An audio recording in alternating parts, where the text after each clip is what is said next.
Hey, that little kid is crying. Wonder what happened. Let's go check what's wrong.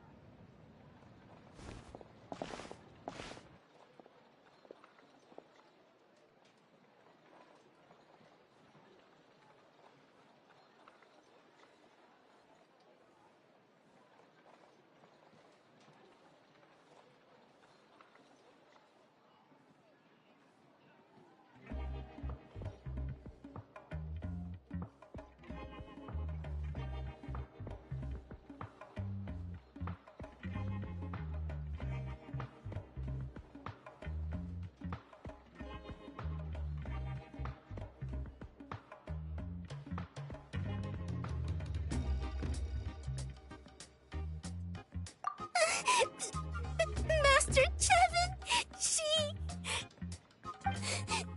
she went to gather volcanic crystals, but she's still not back yet. I told the guards, but they said they don't have people to spare. Plus, that area's super dangerous, with tons of monsters and bad guys. They have to finish making preparations before they can try to rescue her. But it'll be too late by then. So, you'll help? Great! I'll just make a quick sketch to show you where the guards went earlier.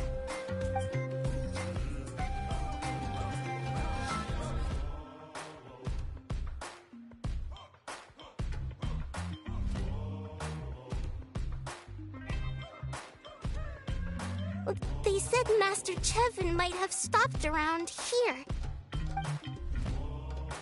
She might have been forced to go near the shadow pen. If that's the case, then... Oh. Please, you have to save her!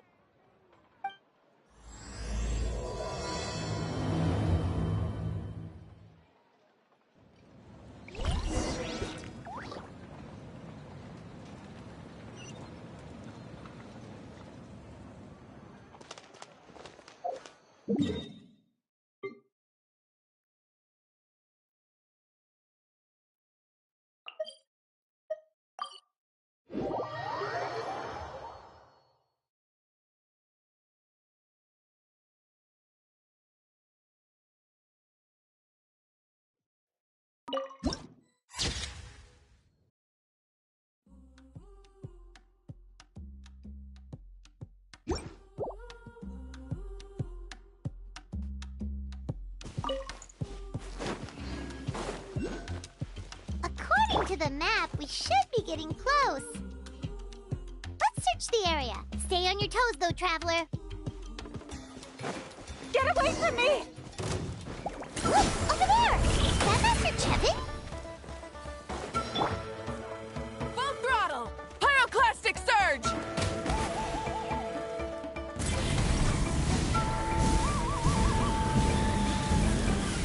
Incinerate!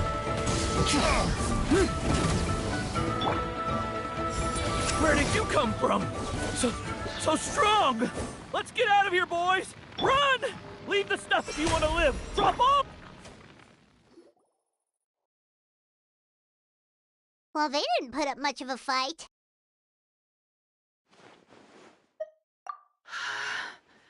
Thank you so much. I thought I wasn't gonna make it down this mountain alive. Saved by the traveler. Guess my luck's not too bad today. Sorry. Let me introduce myself. I'm Chevin, a gem artisan. I'm not usually this lucky, but maybe things are looking up. She did, huh? I didn't mean to make her worry. I wasn't planning to be gone longer than 2 days, tops. But then, I discovered a new seam of volcanic crystal near the shadow pin. It's a large deposit, and the purity is exceptional. I dug up a whole bunch of it and was getting ready to head back. But the phlogiston within the crystals attracted monsters. I panicked and ran up a narrow path to avoid them. But by the time I was in the clear, I ended up running into those bandits. You showed up in the nick of time. If the situation was so dangerous, why didn't you just drop the crystals and run? I left most of them behind, believe me. I only kept the purest chunk. I have to bring it back no matter what. For Tlasoli, and poor little Nechka. Ah, right, you wouldn't know. Tlasoli is a former ancient name artisan, and Nechka is her daughter. Oh, you know Shilonen? Try mentioning that name in front of Tlasoli. She could sing Shilonen's praises forever. The foremost expert in ancient names. The future of our tribe. The finest artisan in Natlan. You'll never hear the end of it. I know Tlasoli misses the days when she used to forge ancient names. She'd never say as much, but I can tell. Because of her daughter. Poor Nechka contracted an awful illness, and Tlasoli put everything aside to take care of her. Even as Nechka's illness grew worse, Tlasoli never gave up. Like a torch in the night. She was still. All's well that ends well. Thanks to the doctor's medicine and the YOP's protection, Nechka's flame was rekindled. Her condition has been slowly improving ever since. She's still weak, of course, and has to recuperate at home. But she's well enough to write letters already. She often writes to Shilonen, apparently. Her dream is to become an ancient names forger just like her mother. Her birthday's in a few days, so Tlasoli asked me to find a pure volcanic crystal to give her as a present. Yeah, talk about an important chunk of ore! What a nice gift! Paimon hopes it helps her feel better. I'm sure she and her mother appreciate your well wishes. All right, let's head back. I'm sure Imish is worried sick. Actually, why don't you come with me to visit Tlasoli tomorrow? It's all thanks to you that I managed to bring back the crystal. You deserve a reward for helping us protect something so significant.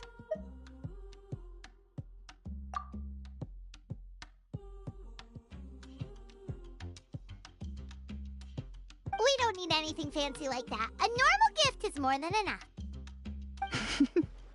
Don't worry, something tells me you'll like this one. But I'll let Tlasoli tell you what it is herself.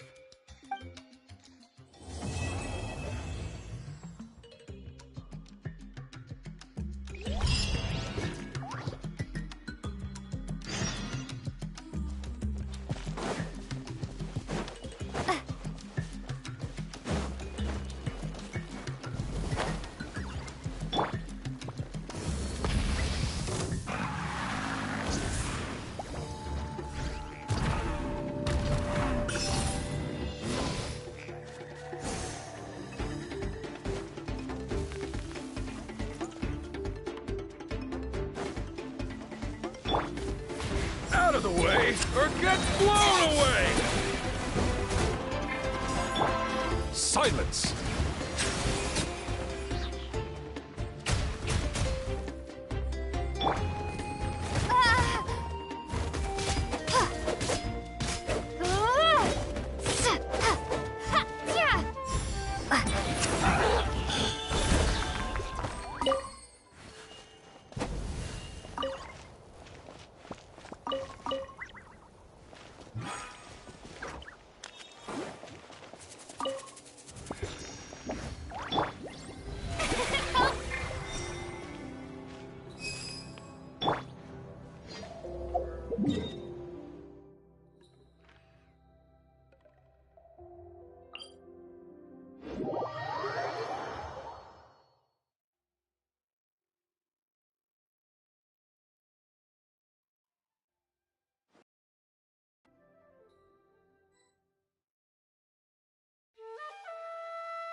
Oh, you're early. Looking forward to your gift? Paimon too, but we're also here to see how Nechka's doing. It can't be easy to recover from such a serious illness. And then there's Tlasoli. She had to give up what she loves. We just want to cheer them up. I've already asked someone to swing by and let Tlasoli know we're coming. She's probably made all the necessary preparations. Let's go then. Do you mind watching the story niche? I'll be right back.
Here we are.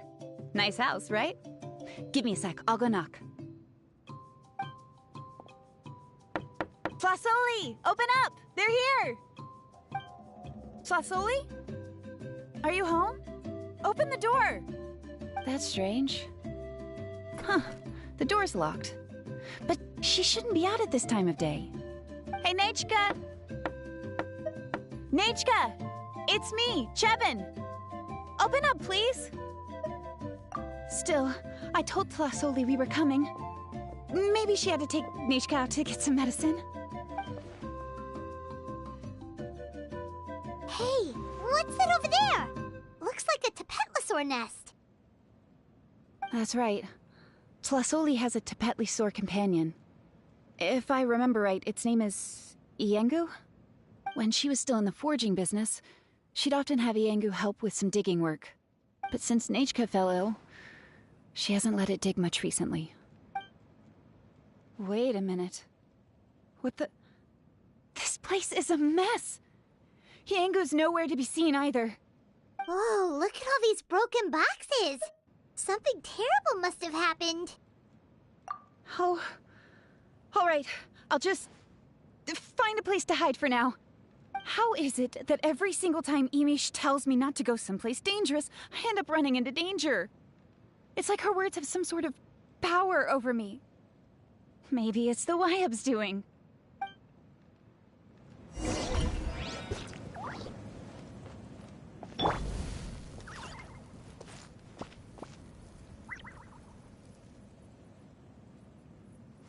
The tracks end at this cliff.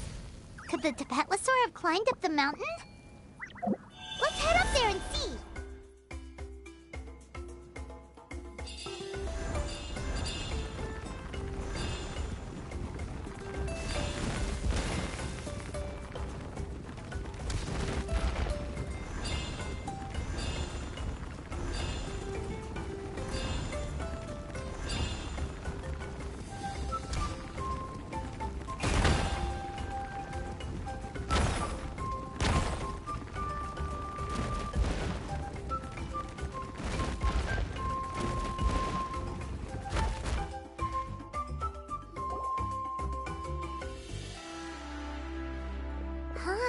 There really is a Tapetlosaur up here. Might not be Tlasoli's companion, though. Paimon still doesn't see any sign of Tlasoli. Hey, Traveler! Paimon! That's Chevin's voice! Come down, quick! Tlasoli's here! Huh? We just got up here and Tlasoli's back already? What a coincidence. Well, guess this means we should head back down. Why is the Tapetlosaur coming along? Whoa, hey,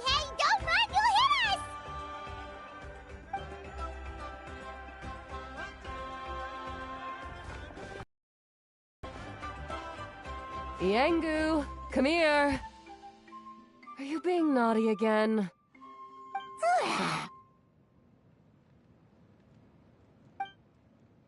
Oh, that's a good Saurian. Oh, you must be hungry. Sorry. I'll whip up something for you later. All right, run along and play now. I'll come along in a sec.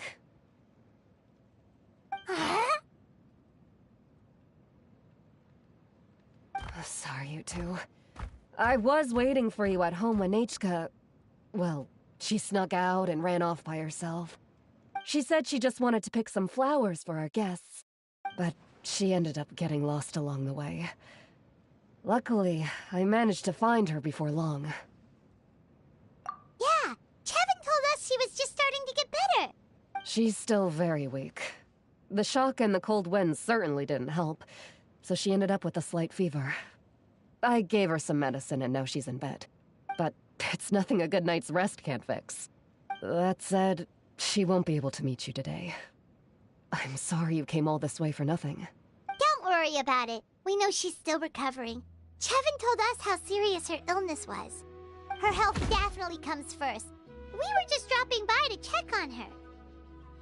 Yes, and to run away from eating her vegetables. She's a fast one, that's for sure.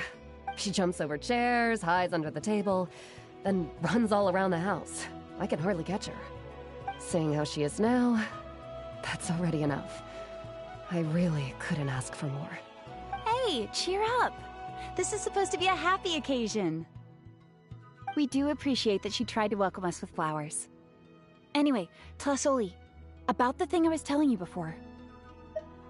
Yeah, what did you get us? Well, it's a blaze gem inscription. I made it from the purest ore, so it's almost completely resistant to erosion. The techniques used to make it are all rooted in ancient name forging.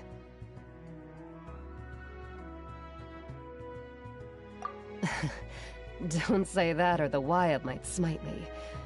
The process just uses a few of the same techniques and materials.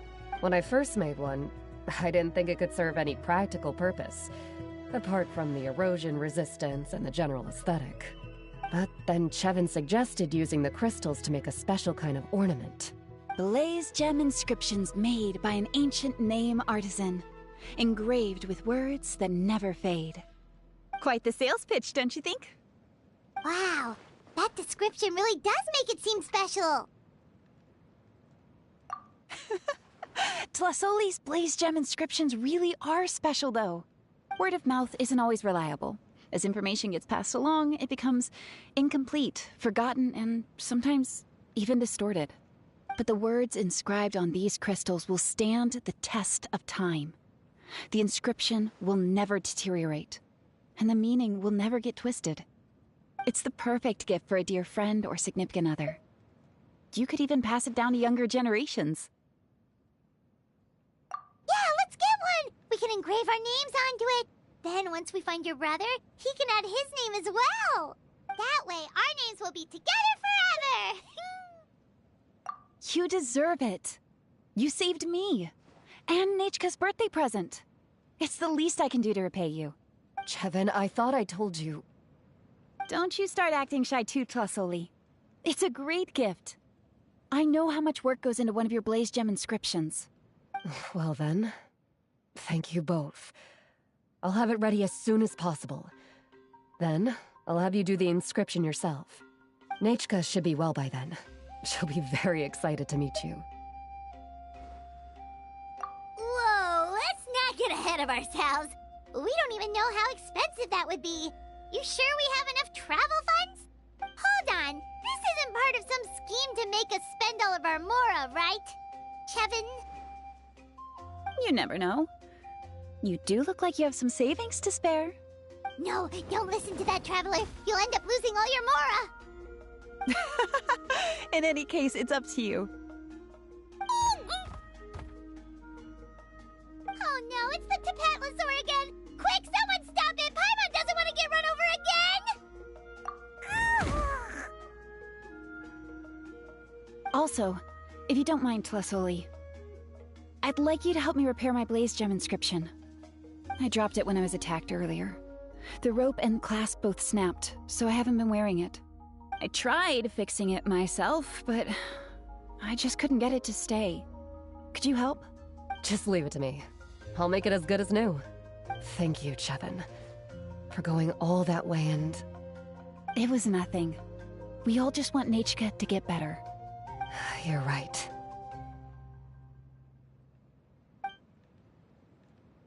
Yangu, behave yourself.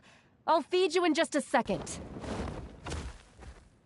I'll have Chevin contact you once everything's ready, Traveler. Maybe we'll even line it up with Nachka's birthday. We can even have a little party. Oh, that sounds great! We'll look forward to all the good food, and we'll make sure we're ready to eat. Anyway, see you around, Flasoli! Look after yourselves. Nachka is going to be so happy to meet you.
Rev the engines!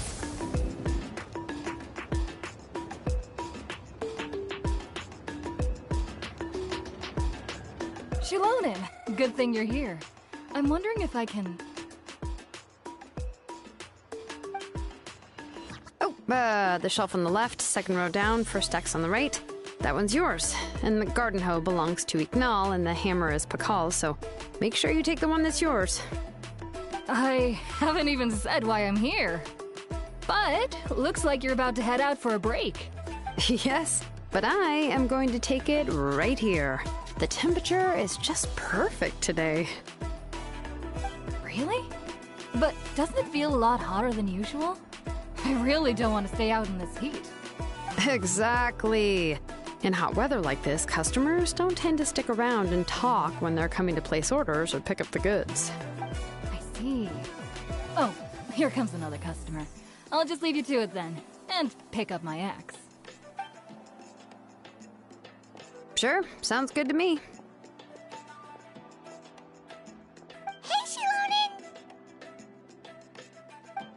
Oh, Traveler, Paimon! We meet again. Oh, you two seem to be in good spirits. Oh, how's your ancient name been? Run into any issues? Oh, good. It was my first time working with the Lord of the Night to forge an ancient name, and you're not even from Natlan. There are still a lot of things that could go wrong, so I wasn't sure if there'd be any issues.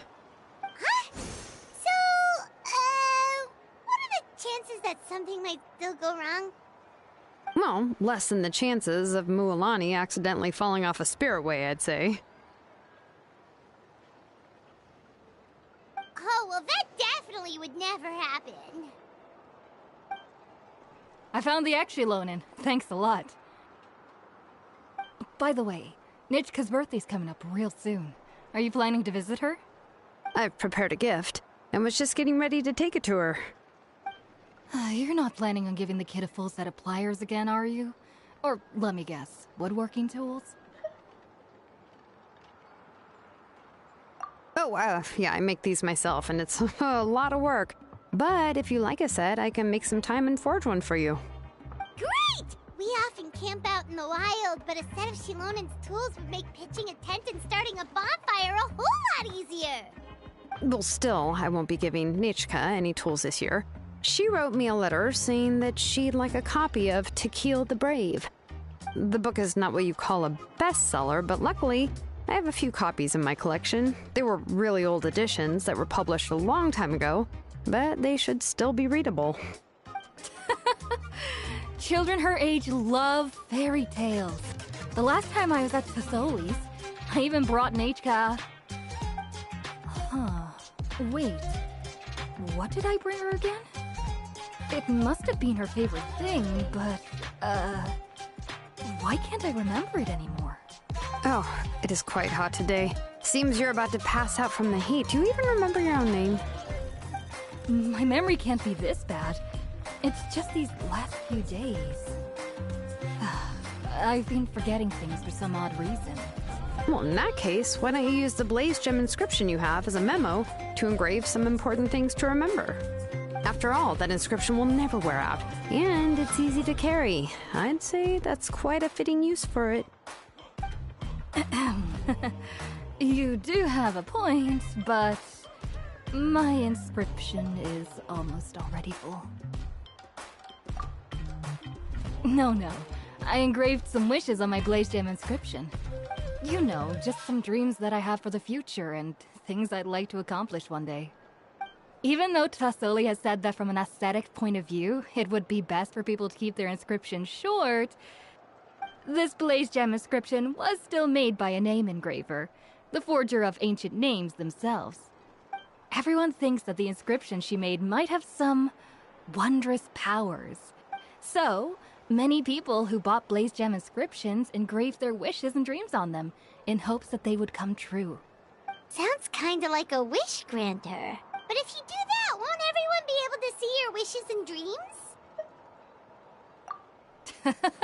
Don't worry. We usually ask Thesoli to add the inscriptions for us.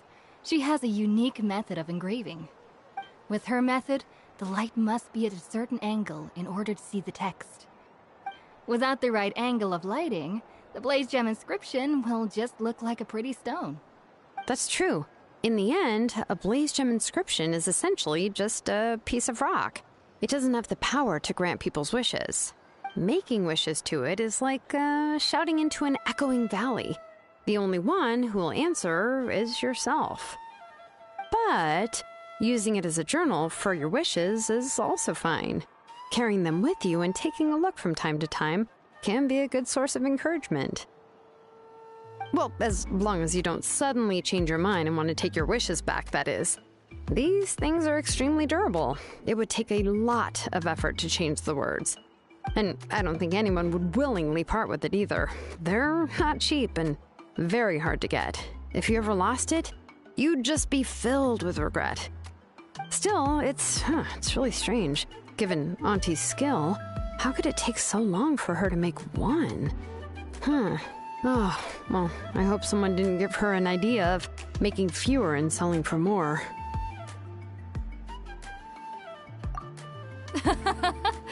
It's true. Chevin would totally have put that in her ear. Still, I don't think it's such a bad thing for Thesoli to make some money by selling these. At least she and little Nachka are better off now, and won't have to worry about the cost of treating her illness anymore. I was really worried about their family at first, and was even planning to send them some...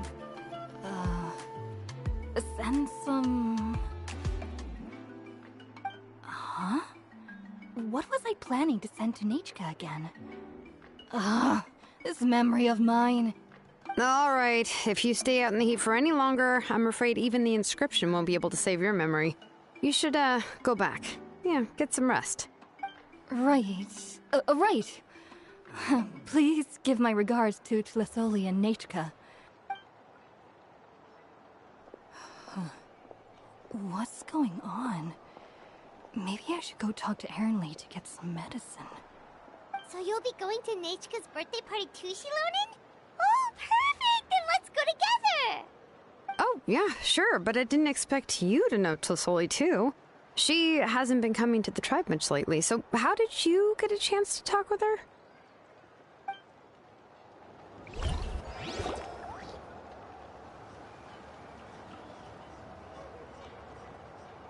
Oh, so that's how you met her. She even wants to use volcanic crystal as a forging material. Guess she's really pulling out all the stops for her daughter. Then let's just go and ask. Come on, I want to give her the book anyway. Huh? Wait a second, our birthday gift's supposed to be a surprise?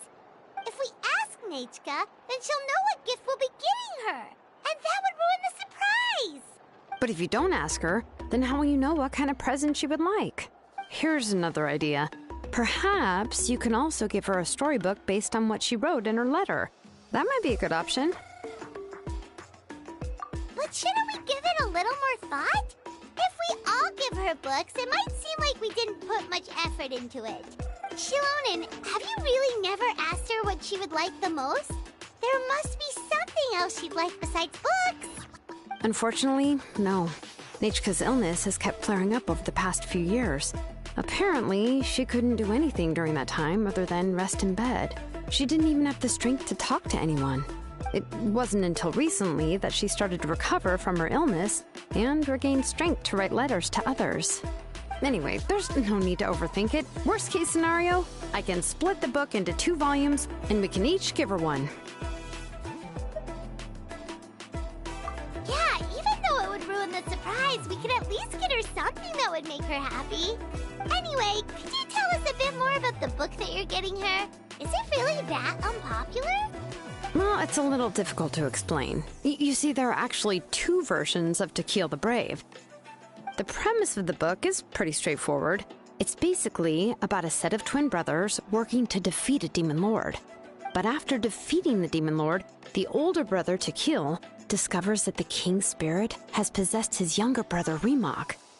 In the ending of the original story, the older brother kills his younger brother to defeat the demon lord, before jumping into a volcano.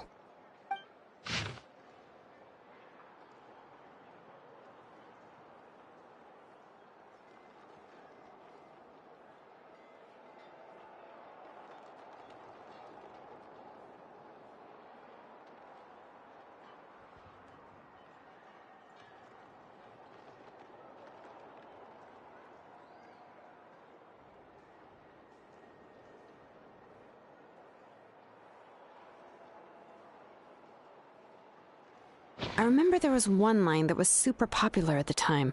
If I still remember right, after being possessed by the goddess Coatlicue, Remok said, "I do not wish to see your blood be reduced to ash, but I have seen the light of your heart and spirit. Remember my name, brother. As long as you remember me, I will never have left." The other version was released only recently. The author heard a suggestion from someone and suddenly decided to try and make a stake in the fairy tale market, so the story was revised. In the revised version, the brothers killed the demon lord together and both survived. According to the author, this gave the story a happy ever after kind of ending. However, the revised version was not well received. After a month on the market, it had hardly sold any copies and the books were collecting dust on the store shelves. The store owners desperately tried to get rid of the book and have resorted to all sorts of promotions and discounts to sell it. Even now, the only edition of To Kill the Brave you can find in the market is the newer one, whereas the older edition is nearly impossible to find. Anyway, I couldn't bring myself to give such a poorly rated book to Nechka, so I spent a few days looking and managed to find a few copies of the old edition in a warehouse. I picked out a copy that looked relatively new and wrapped it up as a present for Nechka. If you're interested, I can give you this extra copy to read. The pages are pretty old, though, so please be gentle with it. Oh, and here's a copy of the newer edition, too. They gave me a free copy when I went to buy some chocolatl. So that's how they're trying to sell off the book. Could it really be that bad? Even Paimon's curious now. Okay, but you'll have to carry Paimon for a while. Once Paimon's done reading it herself, she'll read it out for you. Let's get going. Celestoli lives pretty far from the tribe, so it'll take us some time to get there.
Go on now, Iengu.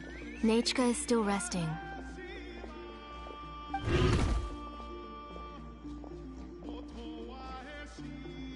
Hey, Twasoli, we're here!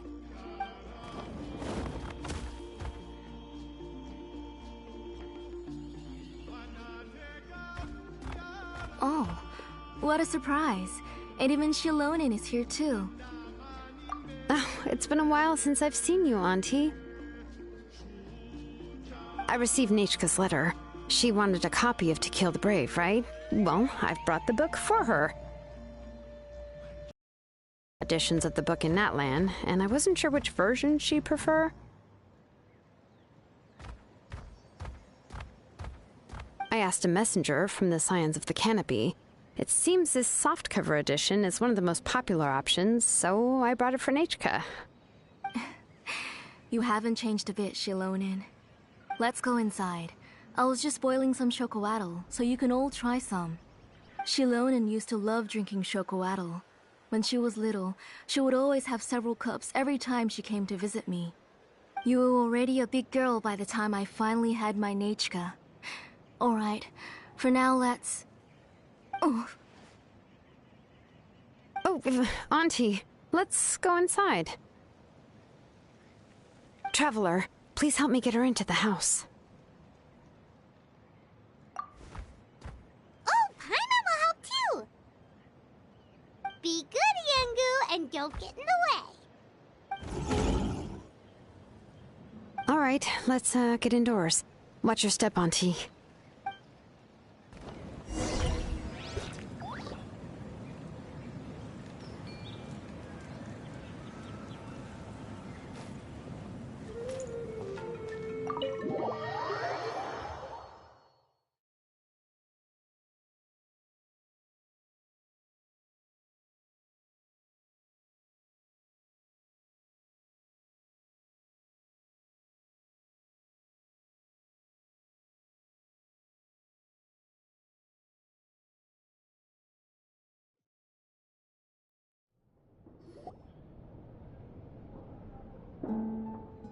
sorry.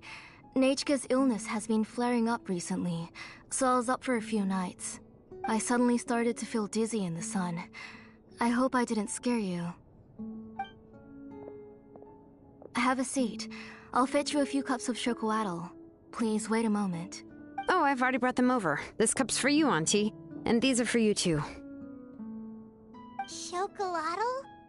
What does it taste like? Paimon's heard that it can be pretty bitter. Traveler, could you give it a try first? Oh, don't worry. Auntie always adds a lot of sugar. It won't be bitter.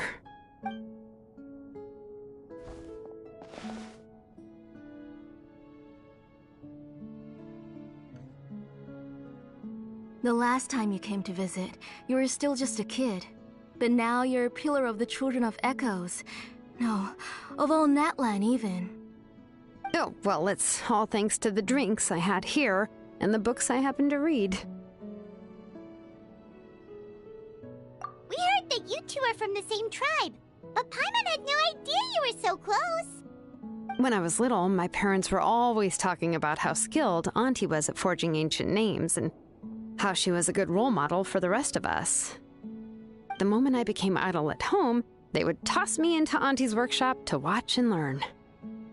Then I would have your parents go back, boil you a pot of chocoatl, and let you play in the house. Yeah, and then I would drink and listen to you banging away with your tools in the workshop. But eventually, she moved out of the tribe to find some more space, and I didn't have the chance to visit again after that. But why did you seem so familiar with the place when you went to the kitchen for the drinks just now? Because the layout of this place is identical to her old house. Let me see. Yeah, that should be Nechika's bedroom then. That's right. I remember you used to hunker down in the room to read and draw. But you're all grown up now. Even if you wanted to live here, I'm afraid you've already outgrown Nechika's bed. That's how Nechika sees Shilonen too. Whenever she's feeling better, she always asks me when her pen pal sister will be coming to visit. Well, yeah, I'm here now, and even brought a gift as an apology. I'll leave the book here. You said Nachka asked you for the book? I hope it wasn't too much trouble to get. Really, I'm surprised that she even asked you for a present. When she's at home, she'd even ask me for permission to eat some snacks. Maybe I've been too strict with her. She's obviously starting to like her big sister more than her own mother. Oh, really? Well, I'd say I really haven't done enough to deserve the title of big sister. Yeah, I wasn't able to help her when she was sick, and I didn't even come and visit her that many times. Well, the only thing I have been able to do is to help her find some books. Don't be too hard on yourself, Shilonin. You have great responsibilities as the name engraver of the tribe. We both know you are far too busy to take care of her. The responsibilities on your shoulders also became far heavier when I gave up on my work. You just had more important things to tend to, Auntie. No one in the tribe blames you. We all know that Nachka needs her mother's care. But that doesn't change the fact that I gave up on my work. And even now, I still have not found the courage to pick up my hammer again. I'm sorry to leave you to shoulder all the responsibilities alone, Shilonin. Oh. Whoa, why so somber all of a sudden? Don't be so sad, everyone. Hasn't Nachka gotten better lately? Oh, relax, Auntie. I can handle the work. But once Nachka is back on her feet, you should get back to work and let me have a vacation. You'll be the one who's busy then, and I'll be sitting at the side drinking chocolatl and cheering you on. If that day really comes, you can have as much chocolatl as you like.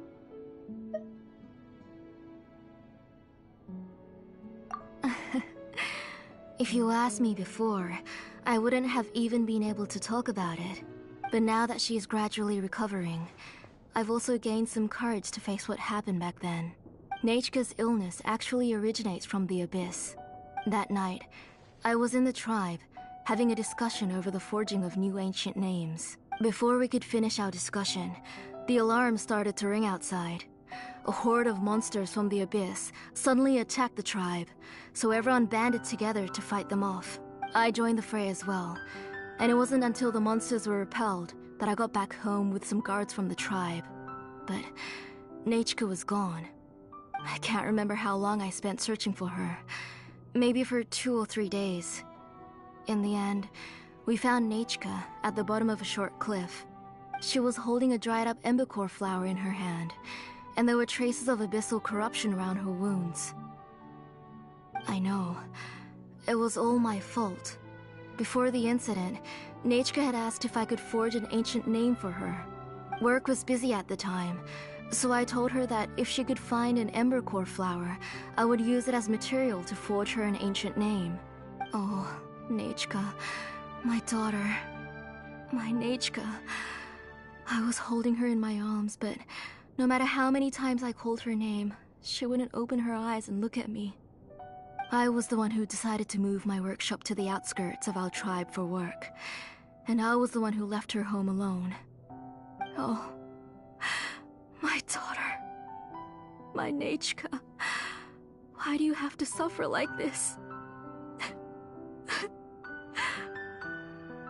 Whoa, hey! It's okay, right? Nachka's getting better. She already has the strength to write letters now, doesn't she? Well, Shilonin has even brought her a gift. Sorry. I just can't control myself whenever I remember that time.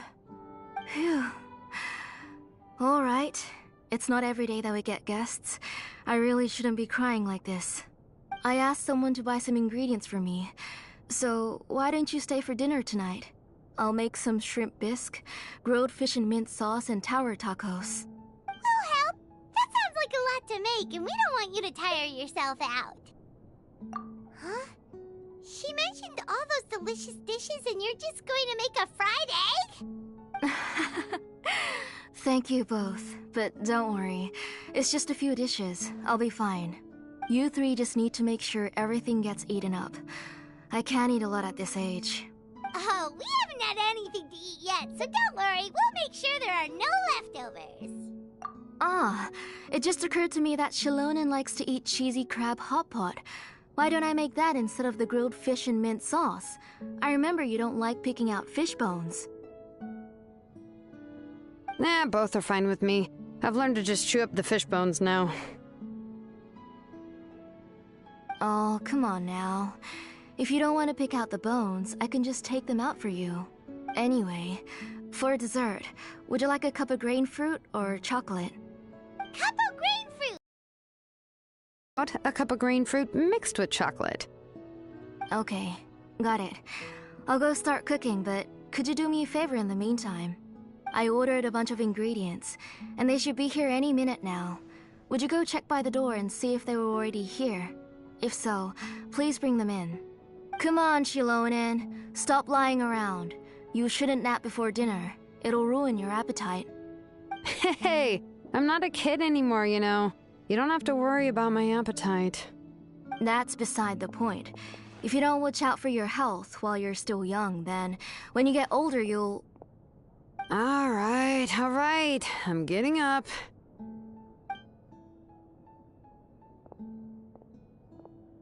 We'll go check on the ingredients with Shilonen. It isn't far, so it shouldn't take us long. That kid.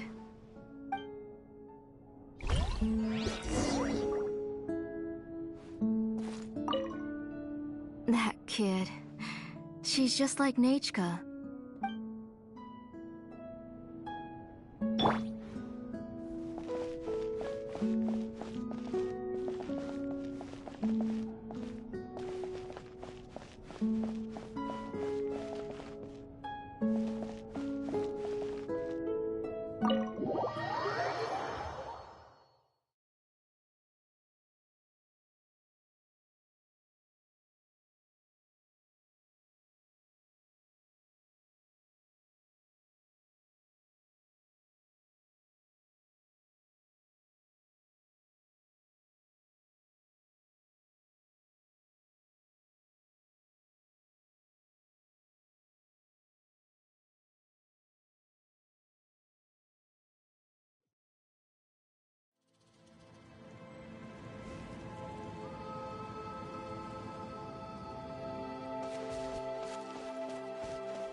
Yet. Paimon thought we'd see someone come flying down on a Yunkasaur as soon as we came out. A messenger from the Scions of the Canopy wouldn't be flying here. They usually come climbing down the cliffs nearby. No need to look. There isn't anyone on the cliffs. I just saw a ghost. Hey, you there! Sorry, but does Tlisoli live around here? Oh, are you the one who's supposed to deliver the ingredients? Ingredients? Are you kidding? I was nearly eaten myself! Never mind that now. Those monsters are still hot on my heels. Please, you've got to help me! Shilonen, where'd she go? Whoa, she's already gone up to fight the monsters? Let's go help her out!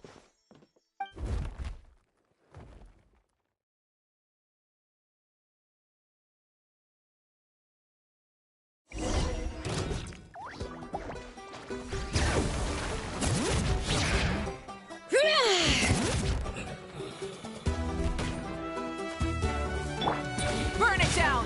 Wrath from the skies!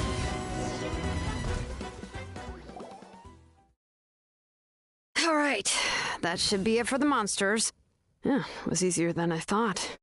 Oh, it also seems we're in good luck. The goods weren't damaged either. Strange, we didn't see any monsters on the way here. Yeah, right.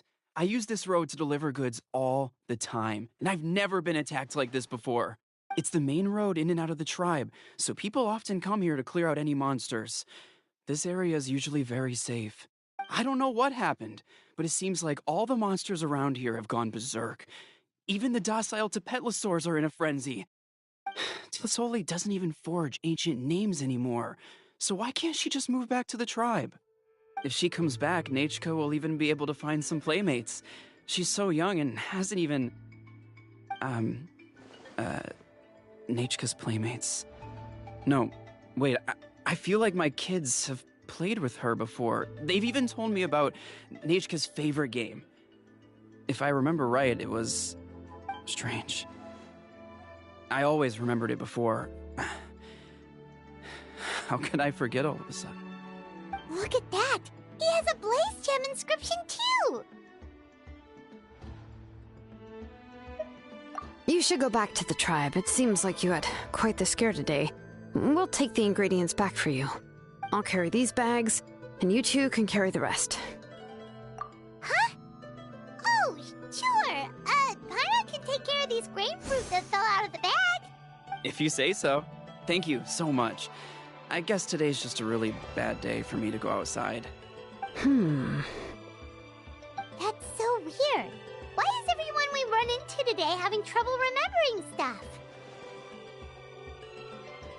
Paimon's not sure how to say it, but she's got a strange feeling about this. Like it's all somehow related. Once you live long enough, you'll eventually start experiencing strange days like this. Let's bring the ingredients back. Otherwise, we won't have anything to eat tonight.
Ah, you're finally back. What took you so long? I was starting to worry. Oh yeah, we ran into some small problems, but everything's fine now. Alright, as long as everything's okay now. You all have a seat. I'll get the food ready. It won't take long.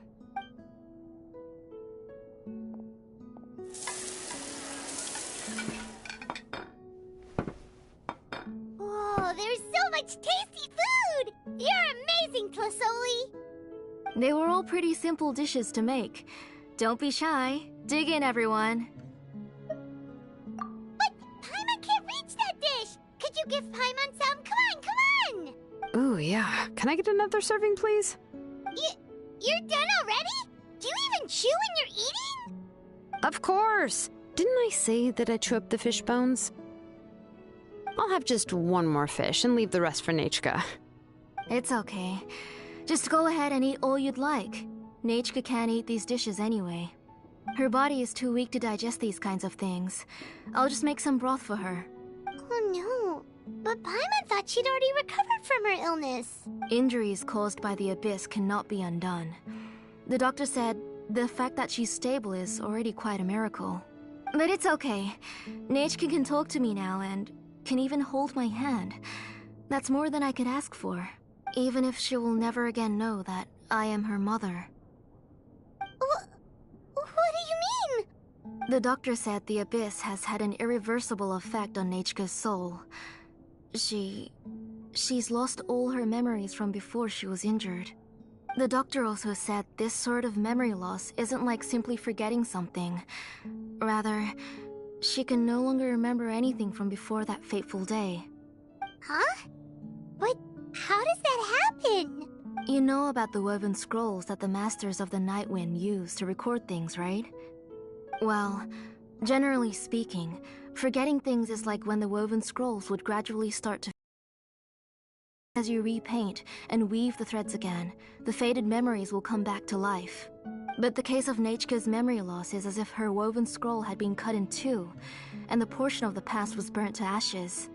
The books she loved to read, the flowers she took joy to grow, and the time she spent in this house were all cut off by the abyss, and can never be retrieved again. As one example of that, Nechka now only sees me as a strange, unfamiliar auntie who claims to be her mother.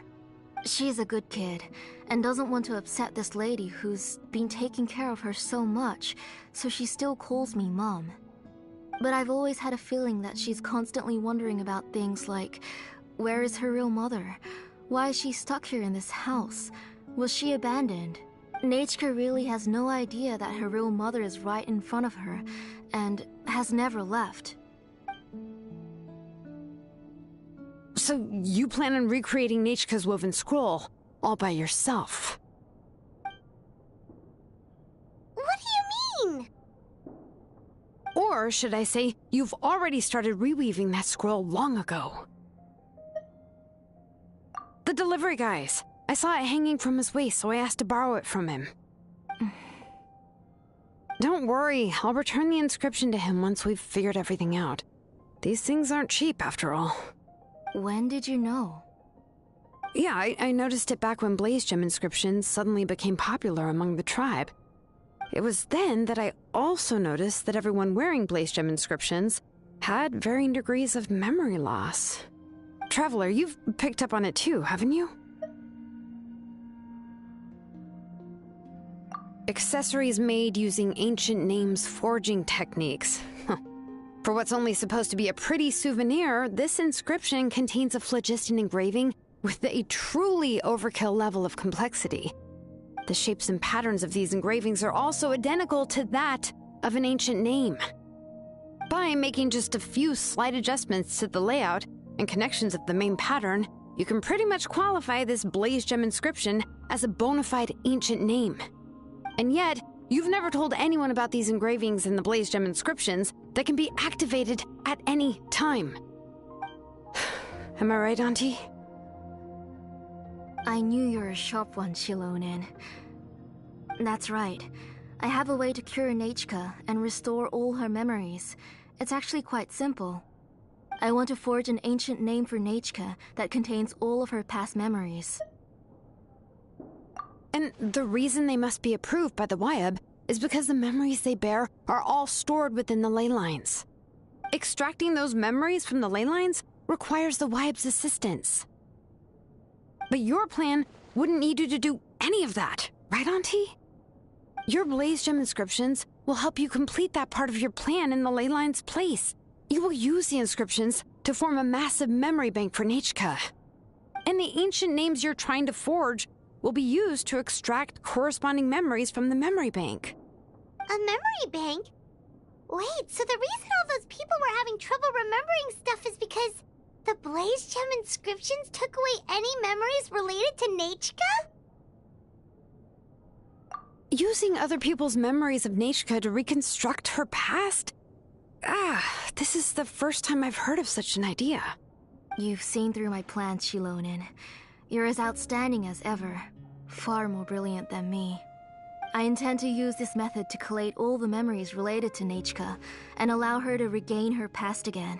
But wouldn't extracting memories like that hurt the person carrying the Blaze Gem inscription? Not at all.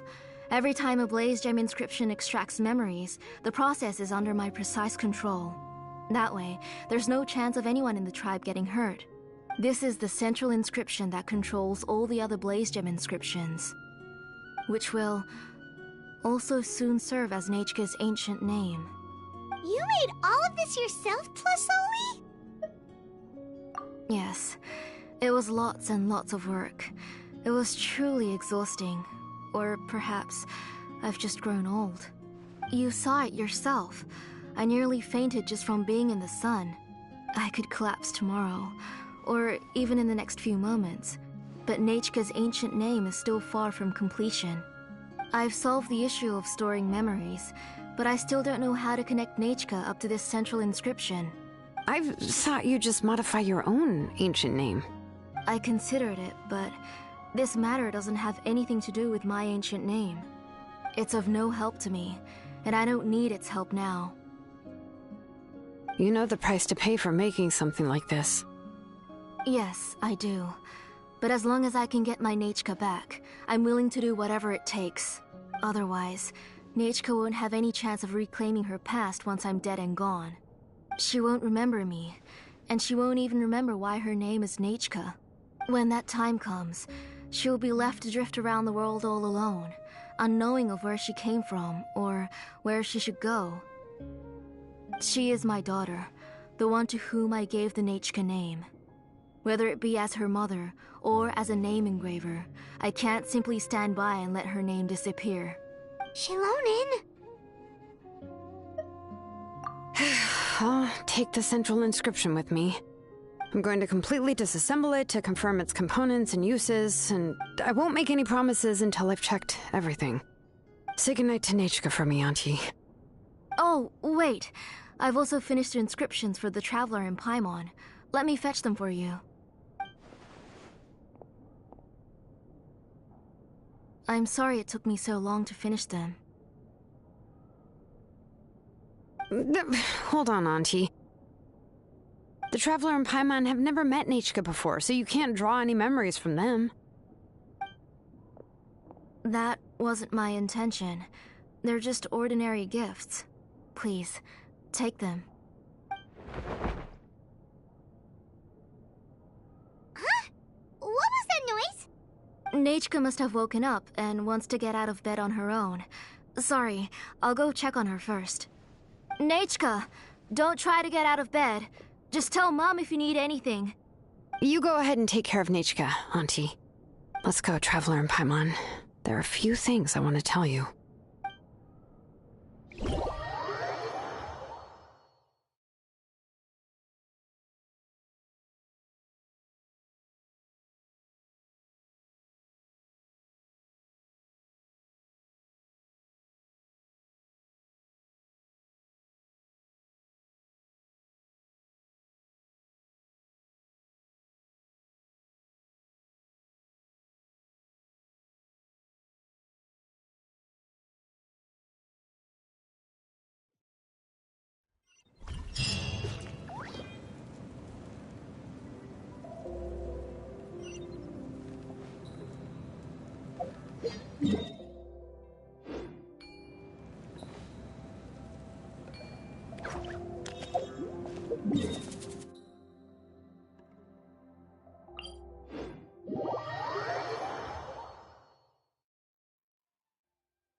You two can wait outside for a moment. I just need to go in and grab something.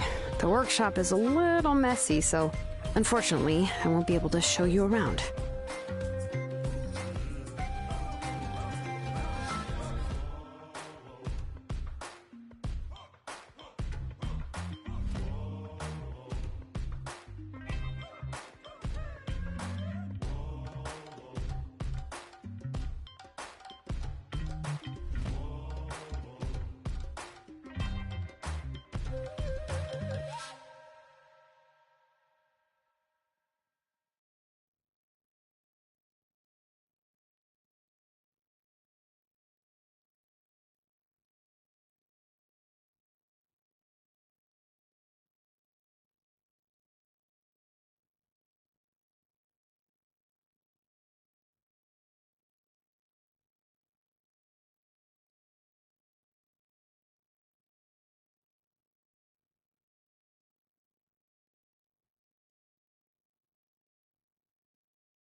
Oh, yeah, that's not really what I mean. It's not the mess that's really the problem.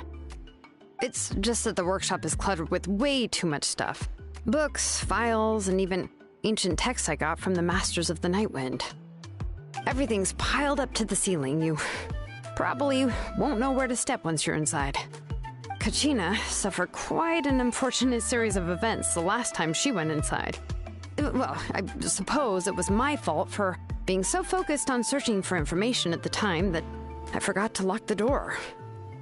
After entering the workshop, she was shocked to find herself face to face with a massive woven scroll from the Masters of the Nightwind, and then she turned around and knocked over a huge stack of forging blueprints. She tried to step out of the way, but tripped on a poster tube that was behind her, and then boom! The forging blueprints came crashing down right onto her head. Oh no! She's lucky I noticed in time. I found Kachina in a daze and managed to save her before an entire set of the history of the Children of Echoes was about to bury her. I then dragged her up to the second floor. Ever since then, Kachina always waits outside the door and doesn't dare take a step in whenever she comes to see me. Yeah, you're an artisan and craftswoman after all. We thought there would be weapons and armor hanging all over the place. But it seems more like a library than a workshop. Well, my primary work is forging ancient names, which is much trickier than making swords and tools. Aside from the necessary craftsmanship, I also need to consult many ancient texts. You probably already know that each ancient name represents a certain spirit, behind which are countless related stories to support it. In other words, the essence of an ancient name is the physical manifestation of a certain spiritual will. And as a name engraver, when I'm working on a new ancient name, I'm not only trying to give it a physical shape, but more importantly, I'm also trying to understand the spirit contained within the name. And to do that, I have to collect as many related stories as possible and read through them all. But, as you might know, people tend to add a lot of extraneous details when it comes to stories about themselves. For stories that have been clearly exaggerated or altered, I must gather other related stories and information as cross-references. This way, I can filter out all the absurd and exaggerated details and restore the person's life to its true nature. Only in true stories can you find the authentic spirit. and this is the only way for the spirit to become an ancient name that matches its essence. We've heard about the concept behind ancient names before, but after hearing you explain the details, Paimon can't help but think that ancient names are really powerful. Well, no matter how powerful ancient names could be, they would never be able to suddenly turn into a blade or allow you to smash through an entire cliff in one punch. It's just a form of spiritual power that's passed down from generation to generation. It doesn't have those kinds of physically tangible effects. Well, take your own names, for example. From the moment you appeared in this world, some person had already prepared a blessing for you. And that person then condensed this blessing into your name and gave it to you as a gift. It may feel like the moment you received your name is already in the past, but it will always stay with you and move with you in the future. Names are blessings for the future from people standing in the past. Well, that's what Auntie once told me. With this blessing, people will become more confident as they walk into their future. To put it another way, it's like having a lamp in your hand as you walk through the darkness of night. Oh, Paimon gets that. If you're alone when you're walking in the dark, it's easy to get scared and tired quickly. But if someone else is walking with you, then it won't be nearly as scary. And, well, you might still get tired, but it'll still be a whole lot better than walking alone. The Traveler always has Paimon by her side, though, so she'll never have to worry about that. Oh, Paimon sure many wish they could be in your shoes, Traveler.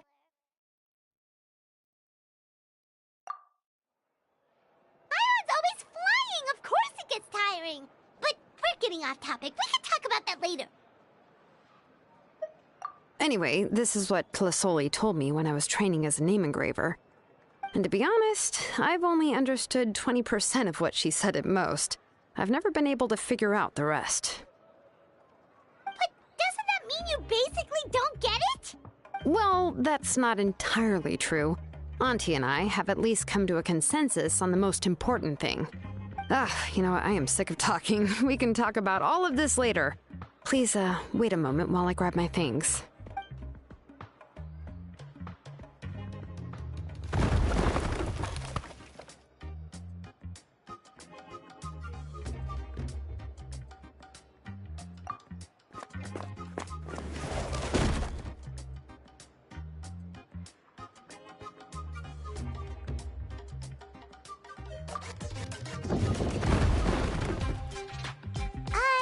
Did you hear a whole section of something collapse in there just now? It's fine, it's fine. It was just a bunch of very old ancient name records. I've already made copies of them. I kept this set of phlogiston wedges in the back, so it wasn't easy to take out. I had to resort to brute force.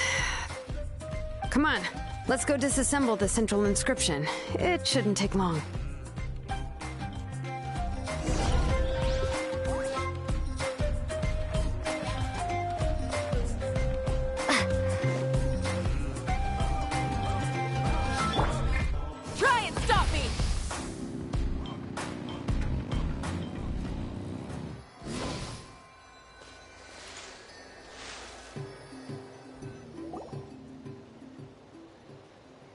Here we are.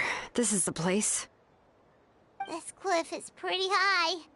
What are we going to do here? Are we going to climb to the very top and then throw this inscription down the cliff? I'm going to use phlogiston to make an engraving circle on the cliff wall. That will allow me to investigate the internals of the central inscription. Now let me see if this thing can even turn on. I was still an apprentice last time I used it. Before we attempt to engrave the inside pattern of an ancient name with phlogiston, we always use this to draw out the engraving diagram on a cliff or open ground. Only after we've confirmed that phlogiston can flow properly through the internal engravings can we start formally working on the small internal engravings of the ancient name. If we want to dismantle the central inscription in a non-destructive manner, we'll have to use this thing. I really don't want to engrave such a large diagram with my bare hands. Oh, so you'll be able to see what it looks like on the inside without ruining Tlasoli's inscription? For the most part. If it were just an ordinary unfinished ancient name piece, I'd just take it apart and pour phlogiston into the internal engravings to see everything. But since it's a central inscription, it would be better not to destroy the blessing that Auntie has prepared for Nechka. So, Shilonen, does this central inscription fall under the 20% you understand about ancient names, or the other 80% you don't understand?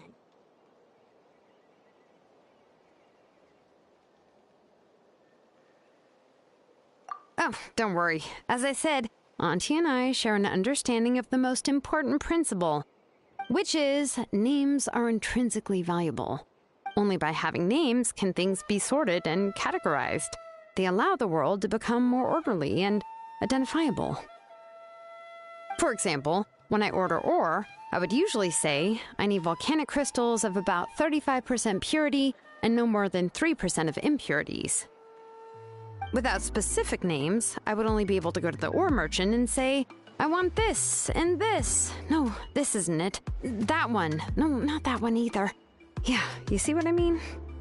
Names are a crucial part of how we standardize our workflow.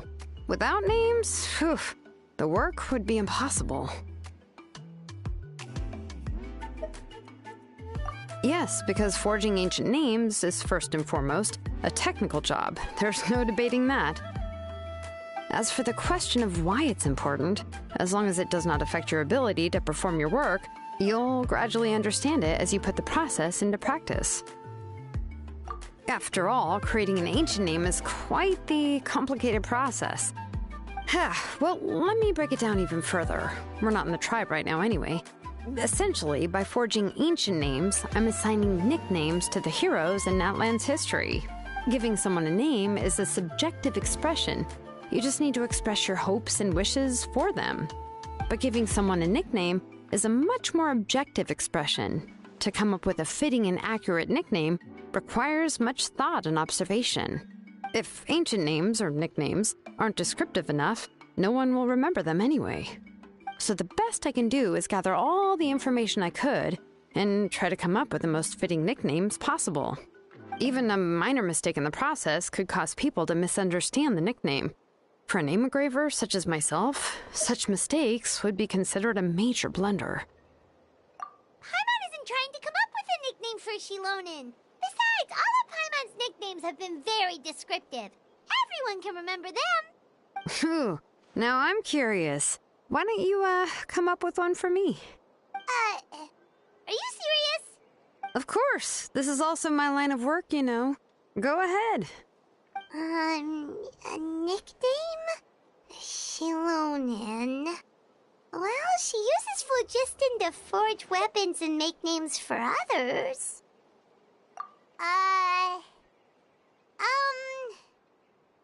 Smith? Yeah, not bad. And quite fitting, too. I'll remember it. But, you should keep observing my work, Paimon. Maybe you'll come up with an even better nickname. Right, okay. Time to make like a smith and start smithing. Watch closely.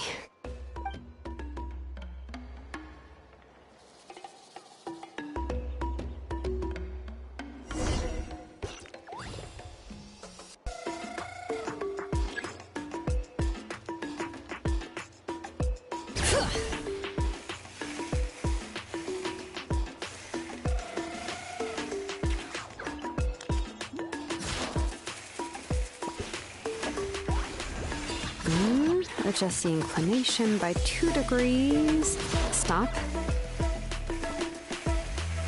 The error margin is within an acceptable amount, but I'll extend the inscription link a little more just to be safe.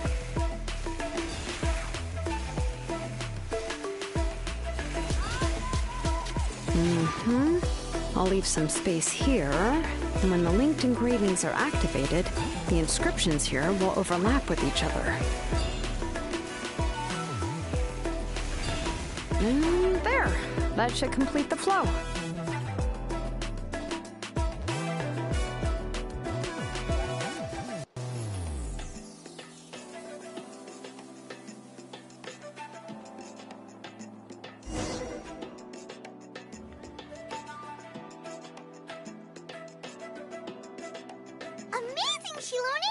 were running all over that cliff as if it was flat ground!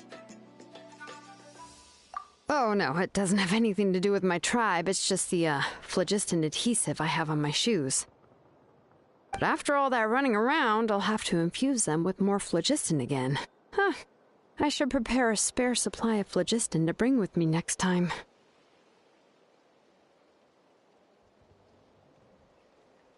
More or less, yeah.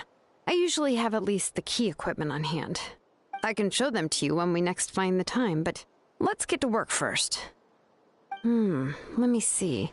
Start with Anchor 1 and activate it with Density 3 phlogiston.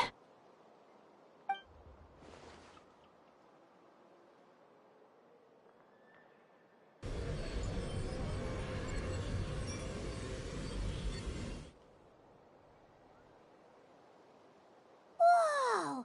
A super huge diagram just appeared! Tlasoli's central inscription is even floating!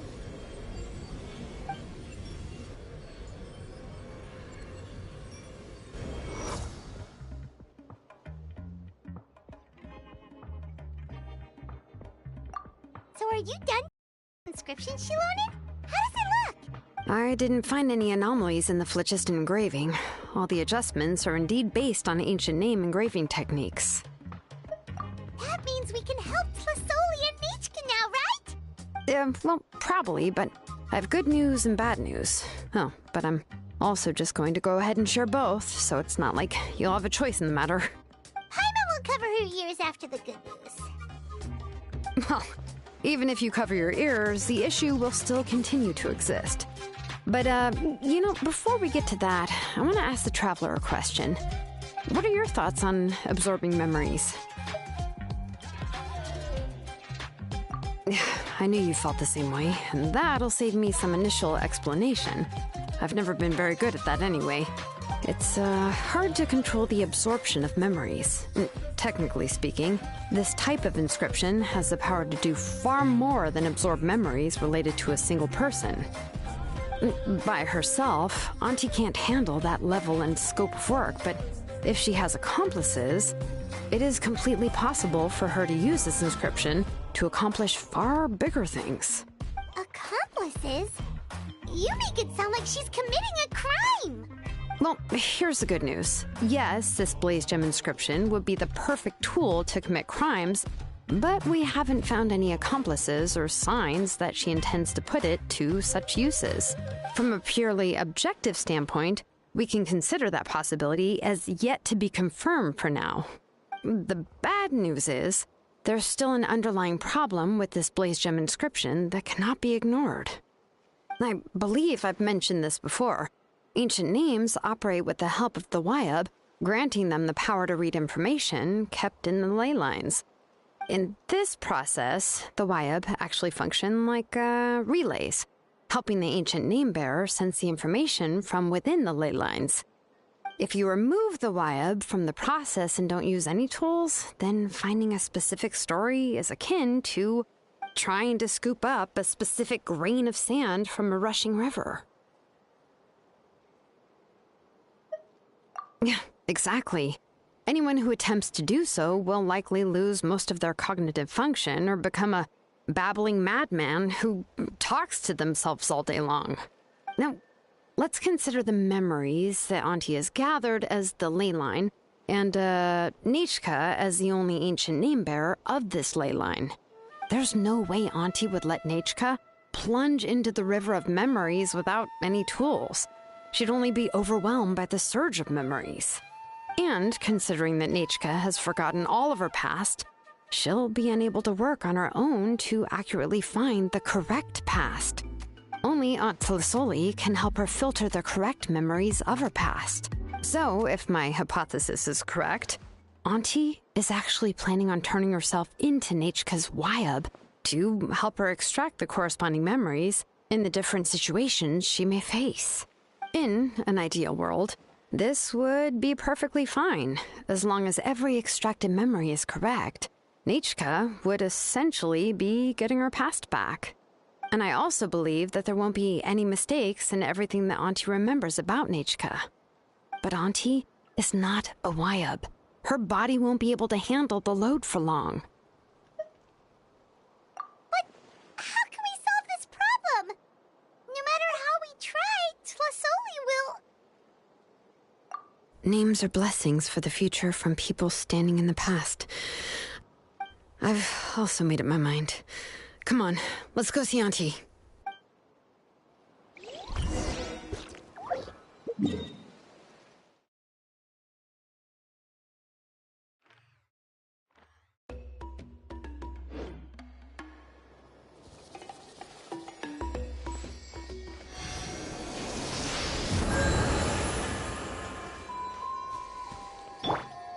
Full throttle!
Ah, Shilonen.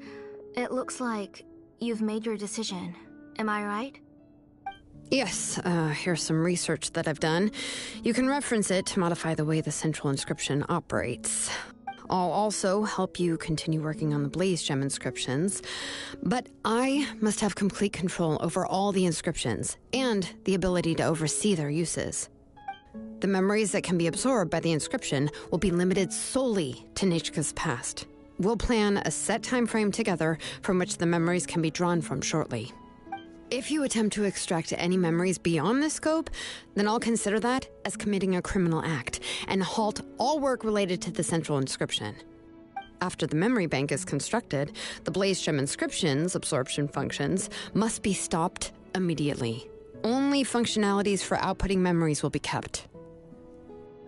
I accept. Thank you, Shilonen. I really... Auntie, you know I can't stand it when you do this. If you needed my help, you should have just said so. There's no need to beat around the bush like you did. Using technology for ancient names to forge other things without permission is no trivial matter. Yes, it's a major departure from the technology's intended use, but it's nothing compared to a child who needs help, compared to a name that's about to be lost.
But once this is all over, you must come with me to see Pakal and discuss everything that happened. That's fine. I'm willing to accept any punishment for my little Nachka. All right, let's clear off the table and come up with a plan.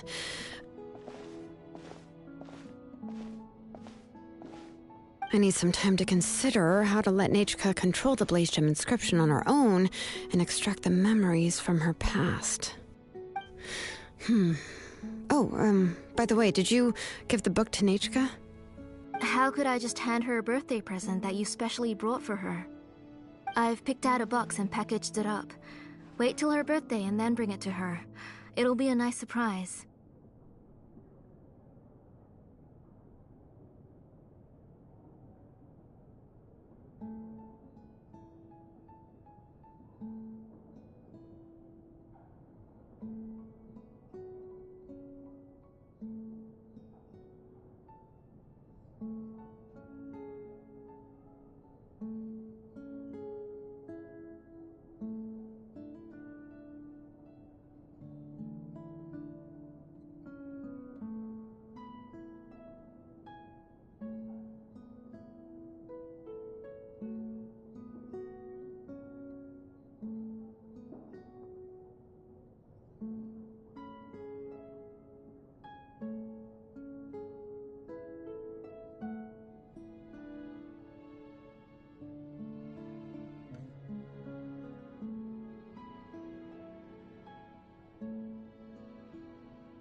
Oh, it's just an old book. There's no need to...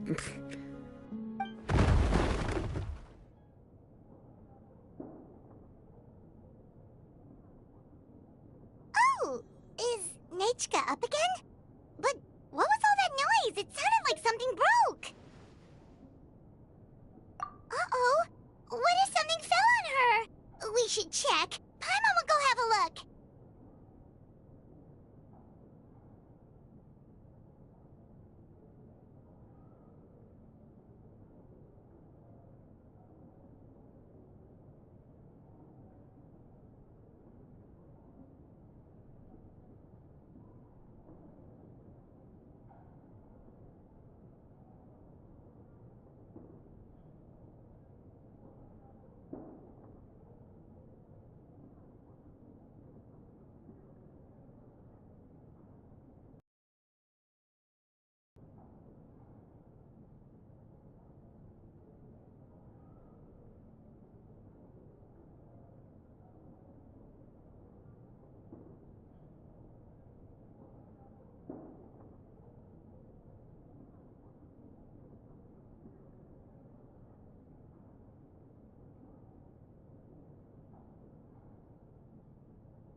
Nachka, don't hurt yourself. Shilonen, is that you? You're Nachka? How many times have I told you? Don't get out of bed on your own. You were running a fever yesterday. Hello, Nachka.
Thank you for the book.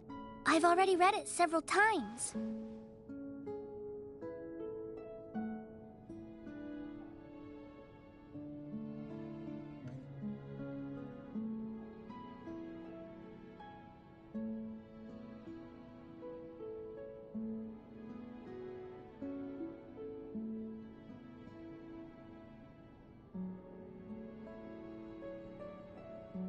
You've already read it? But didn't Tlasoli package up the book that Shilonen brought?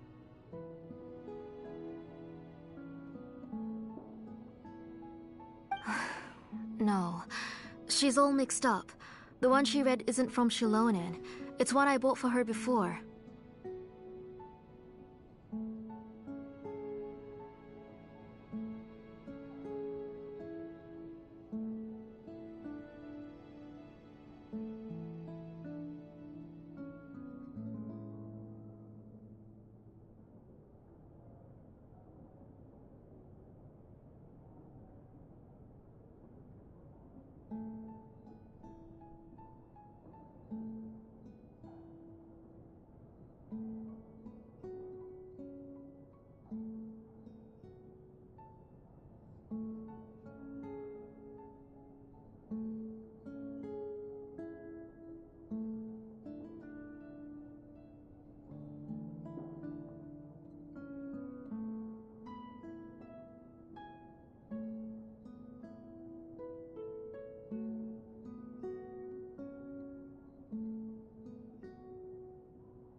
A few days ago, she told me she wanted a book. I know nothing about these kinds of books, so I had no choice but to go to the tribe and look for a copy. I eventually found one and bought it for her. I put it in her room once I got back. Soon after, she suddenly developed a fever. I was so busy taking care of her that I forgot about the book and even forgot that she had asked you for a gift. Auntie, do you know which version of the book you bought?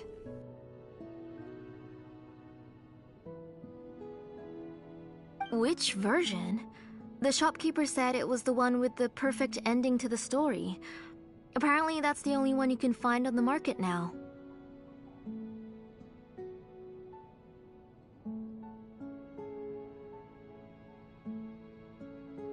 Oh, it's all my fault.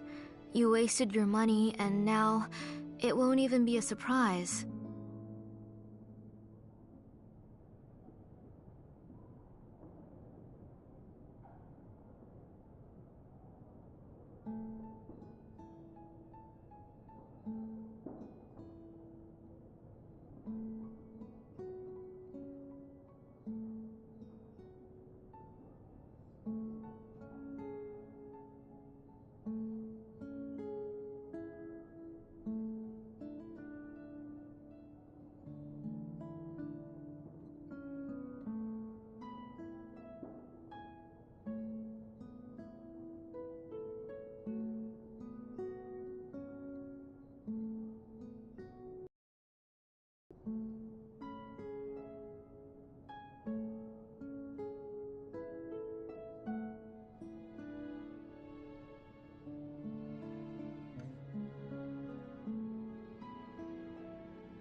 Oh, it's all right. It's just a book.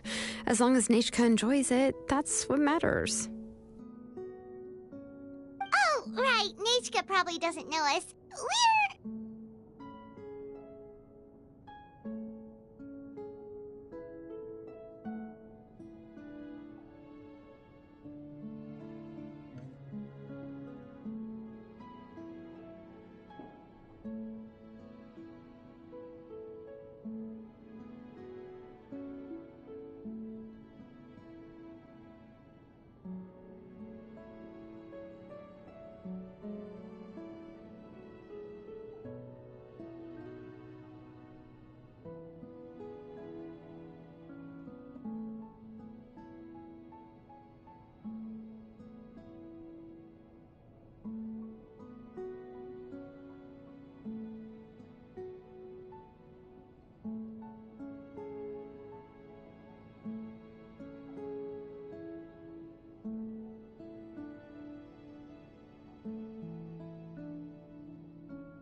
You're Paimon and Miss Traveler.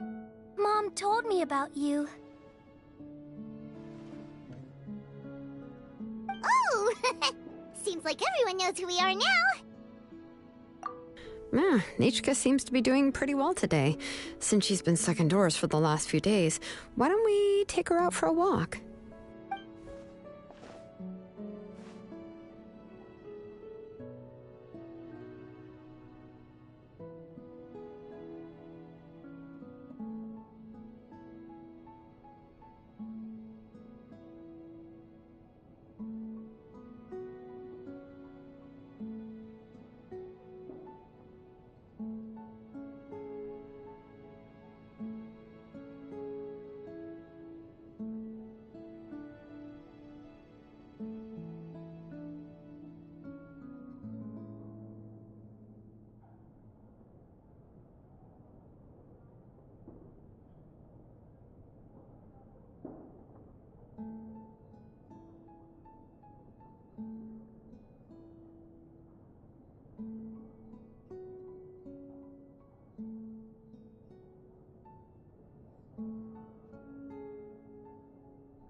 take her for a walk. But considering her condition, I don't think she... Oh, don't worry, Auntie. She'll be safe with the Traveler and me. We won't leave the tribe, and if anything comes... Doctor immediately. Besides, it's her birthday in a few days, and we need to go to the tribe to buy some things. Let's give her a proper celebration.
What do you think, Auntie?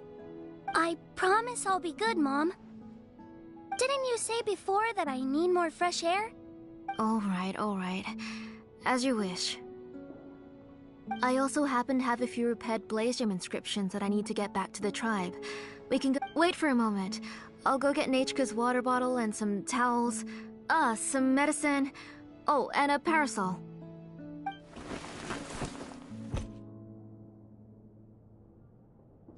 Talk about being prepared. It doesn't hurt to be prepared. Okay, let's go. Oh, you can let me carry these. And don't be a stranger, Nachika. Feel free to tell us anything. And even I was quite a handful for Auntie when I was little. Yeah! It's not often you get to go out to play, so just have fun. Everything will be fine. Okay, thanks everyone. And please don't worry, Mom. I'll be good.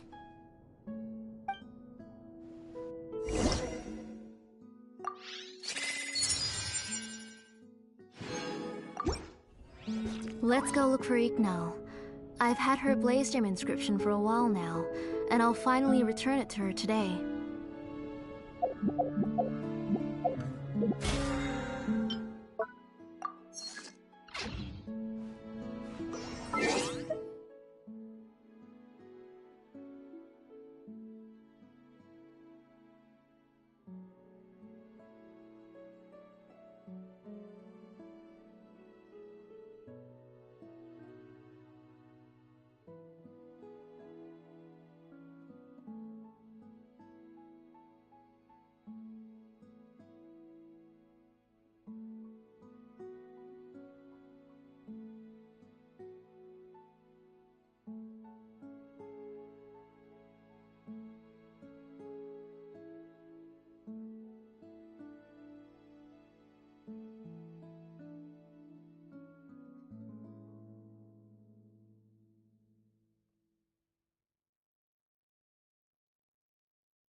Settle down.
The breeze is restless today.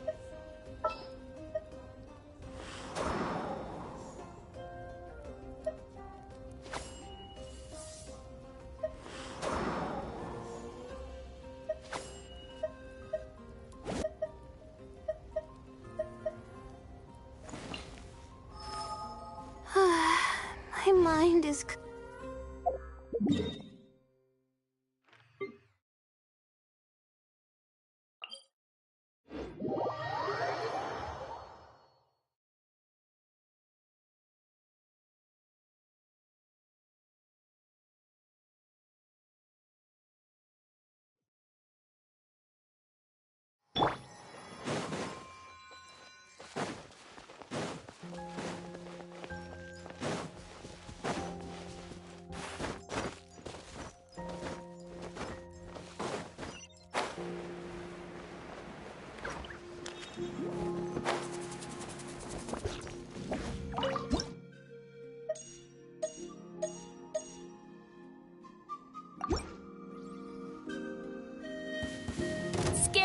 Watch out, or you'll get singed. The show begins! Light it up! Ha! Bullseye! Open fire!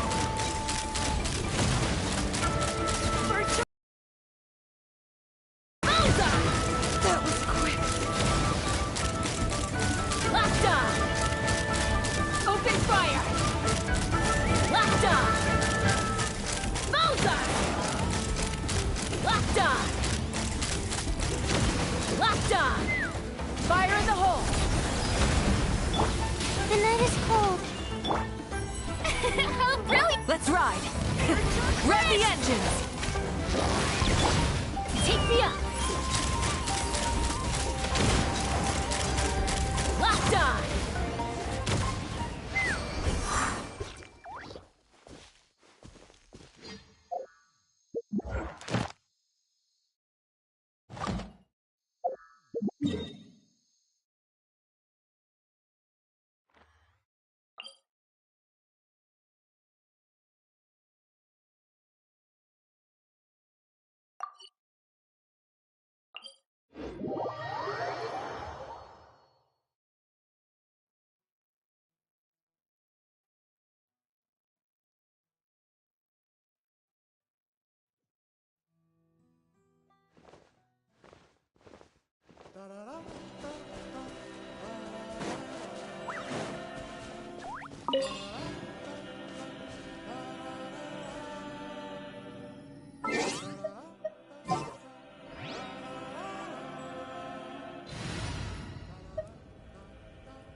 All right, amuse me.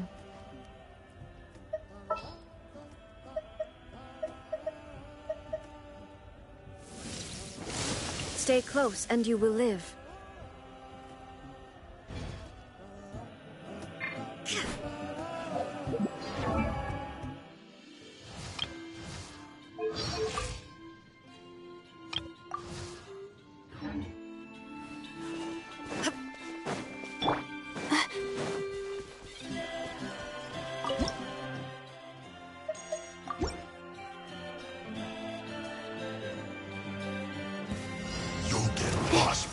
Not now.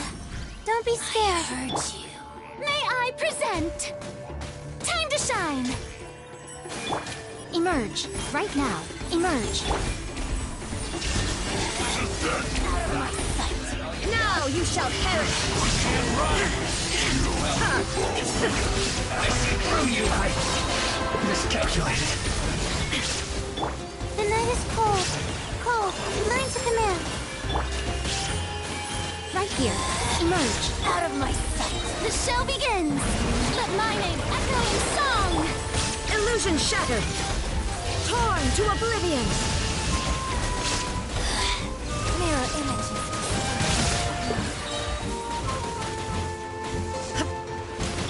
Not now. Don't be scared. How brilliant! Absurd. Right now.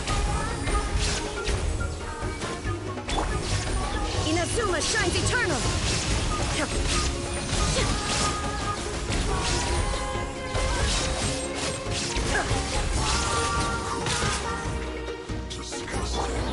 My guiding stars. Cold, mine to command. May I present? Show them. Shine down! Now you shall perish! This body belongs to ice and snow.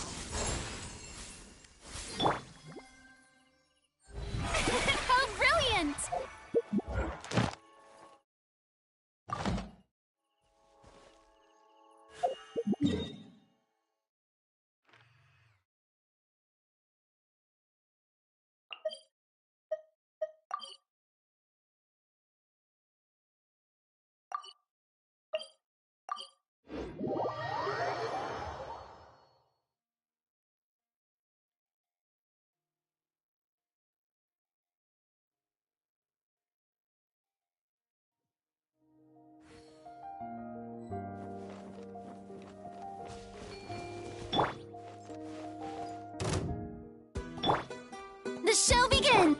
right here, right now. Emerge.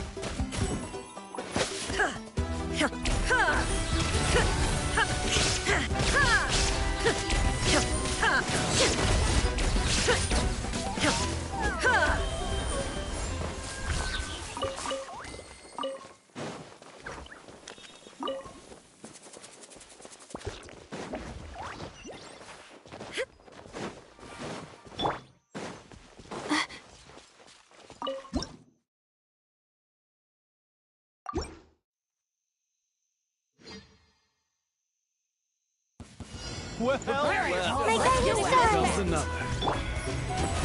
Oh, brilliant! Time to shine! Right here, right now. Emerge. A sight to behold. Right now, right here, right now. Illusion shattered!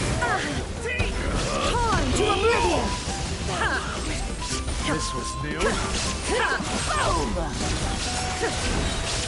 Shine down! Don't be scared. Right here, right now. Illusion shattered! Inazuma shines eternal!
Anytime, any place.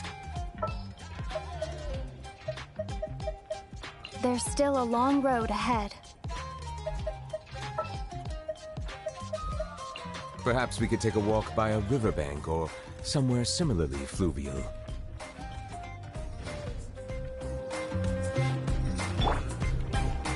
May I present?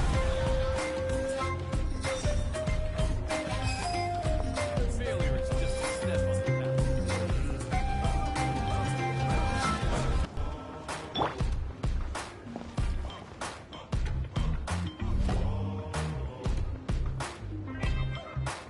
Tosoli, what brings you to the tribe today? Oh, and Nichka too! Oh, she seems to be doing much better now. She's even out and about. I'm sure it won't be long before she'll be playing with Chanil and the others. I hope so. Here, Ignal. This is your inscription. I've finished repairing it. Oh, thank you for bringing it back for me. Oh, by the way, I came across a piece of good quality ore a while ago. I was thinking of using it to make some pretty jewelry for little Nichka. I remember that Nichka would become so happy every time she saw a shiny ring. Right, Nichka? I'm sure she'd love that. Thank you. My pleasure. Give me a moment. I'll bring the ore.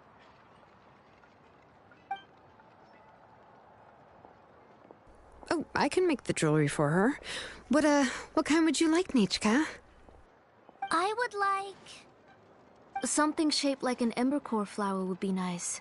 She was always asking me before to make her an ancient name with an embercore flower design. Mm-hmm, noted. I'll make that as a gift for her next birthday. Sorry, Nichka.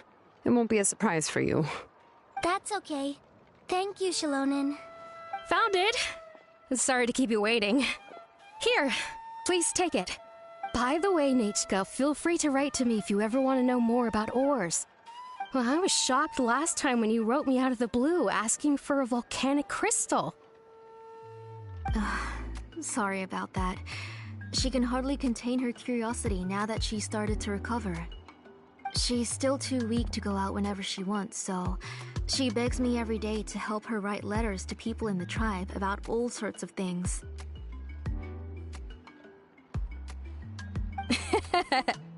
That's how you know she's one of the children of Echoes. It's normal for us to be interested in Or. Everything's looking up! Oh, we're just like the main character in the new version of To Kill the Brave, when he was about to save his brother Remak. According to the story, we should be right around... let Paimon see... To Kill prayed to the goddess of mountains and fire. Let my brother's name ever live on! I am willing to sacrifice my heart and blood in return! The goddess replied, I've heard your prayer, but your brother is no longer your kin. His name has sunken into the deepest of depths. Then Tequil said, turn my blood to fire so my heart may illuminate the depths. I will bring my brother back before my blood runs dry. Oh, you remembered that whole line, Nechka? Paimon remembers that's exactly what the book... huh? Wait, what did the book say? Paimon finished both books in one sitting. A lot of their content is nearly the same, so it's easy to get mixed up. But the ending in the older version is more interesting, even if it's hard for kids to, well, completely understand. Oh, wait. Nechka hasn't read the other ending. It's okay. Just wait a bit and Paimon will read it out for you. That's not true. Actually, I already know the other ending. You already know the other ending? But didn't you only read the edition your mom got for you? Hey, what are you all chatting about so happily? Huh? Mom, Miss Traveler and I were just talking about the ending of that book. We were just talking about how the bad guy was defeated and everyone returned home safely. It's a really happy ending.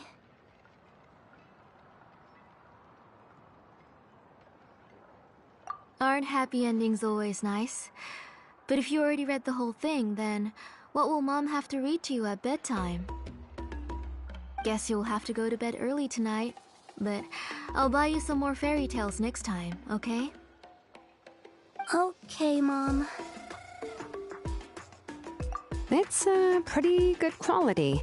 I'll be able to give Nechka a beautiful and durable piece of jewelry for her next birthday. But, you know, for now, let's focus on celebrating her upcoming birthday. Where are we headed to next, Auntie? Next, let's visit Apaish Palan. He should be close by. Stay close, Nechka. Don't go too far. Yes, Mom.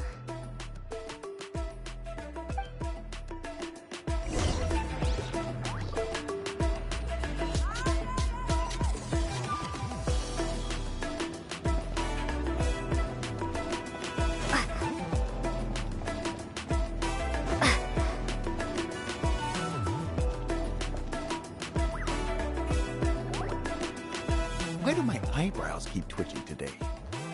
Strange. That means you're about to hit the jackpot, Apaish Palan. I didn't expect to have two name engravers coming in today. Welcome. What are you looking to buy, Tlazoli? I'll give you a discount like usual. Whoa! Offering a discount just like that? Tlasoli sure has connections. She was once our name engraver, and did a lot for the tribe. It's only fair that I offer her a discount. Thank you for your generosity. I've finished repairing your Blaze Gem inscription. Here, have a look. Come on, Nechka. Say thank you. Thank you, sir. Oh, so this is Nechka. Tlazoli has shown me some pictures before. It looks like you're doing much better now. How about this? Go ahead and pick anything you'd like from the store. Think of it as a gift from me. No, that's all right. Mom told me that you've already given a lot to our family. Oh, well, that was for your family. I've never given anything just for you. If you don't feel like it, you can also let your mom choose for you. Oh, no need to stand on ceremony, Auntie. Go ahead and pick something for Nachka. His drills and small clamps are good quality. The measurements of each part are exact, and they're always very durable. I always come here to buy things if I find myself in a pinch.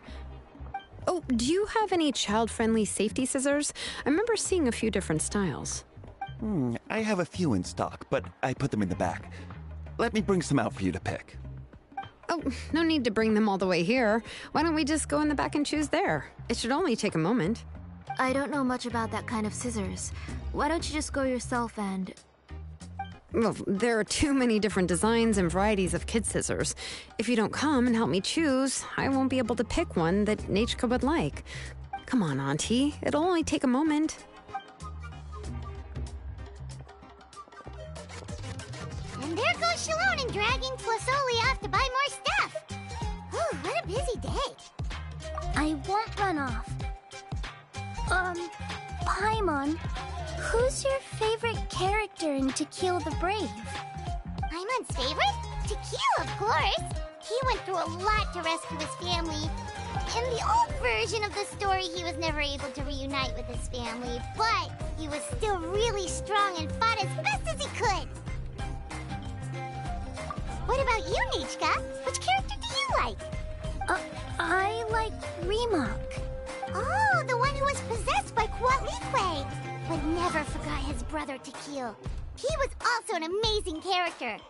If it wasn't for his determination, both he and his brother would have been defeated by Quatlique in the final battle. Of course! A story's only interesting if you can really get immersed in it. Hey, Nachka, why don't we play pretend? You can be Remak, and Paimon will be Tequil, okay?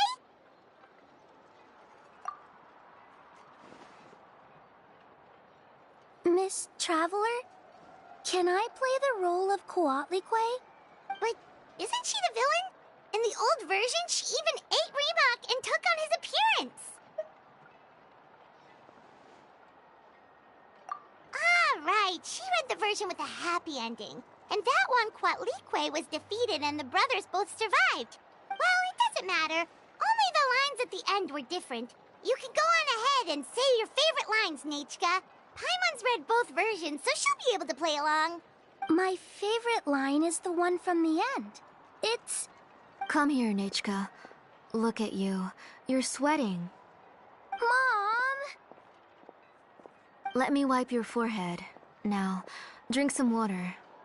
This child. You forget everything as soon as you start playing.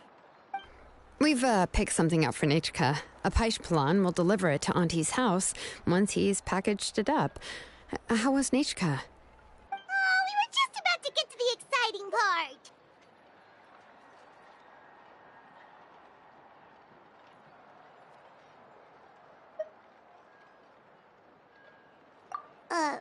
Really? Oh, now that Paimon thinks about it, Shilonen has dragged Tlasoli away from us a couple of times now. But why? Let's talk later. Just trust me and act normal for now. Oh, we should head to our last stop, Auntie. It's real hot today, and we shouldn't let Nachka be in the heat for too long. Right. Let's go see Chevin and head back home.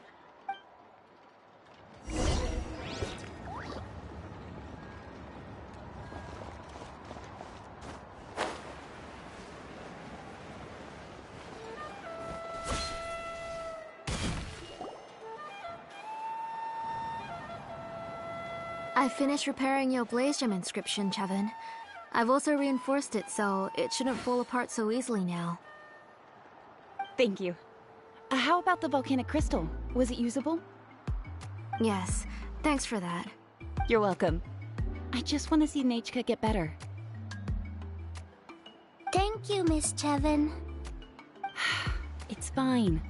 Honestly, you're both too polite for your own good. I was wondering where you got the ore for such a large-scale Blaze Gem inscription. So you must be one of Auntie's accomplices, then. Oh, Shilonen. We already know what's going on. You had me worried there. I thought we'd been found out. We'd be in real trouble if Pakal ever got wind of it. To be honest, I won't be able to cover it up for much longer. I've been traveling away from home every few days, and the ore reserves have noticeably decreased. The last time Pakal came and asked me about it, I could only say that I'd been using up a lot of ore to research new styles of jewelry. As for why I had been leaving so often, I said that I had found a new ore vein and wanted to extract some new gems from it. Sorry. I've been talking my head off. Please, come in and have a seat. Sure, we can sit for a moment, but... Miss Chevin, can I go see some of the jewelry over there? You mean Amisha's work? Sure, go ahead. Remember to stay in the shade as much as you can. Paimon wants to go too! We'll go together. Paimon hasn't looked at Natlan's jewelry very closely yet. Really? Then Paimon's gonna take a good look at what they have!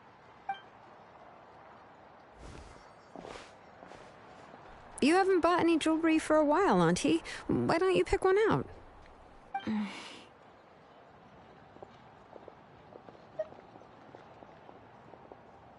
on, Nichka! We don't know anything about Natlan's jewelry, so you can help us pick something out! Miss Traveler, Come here, Nachka. Huh? Sorry, Chevin and Shilonen, but it's already getting late. We should be heading back now. It'll be Nachka's birthday in a few days, and there's still a lot for us to do before then. No problem. I'll be sure to bring her some beautiful jewelry to celebrate. Mom,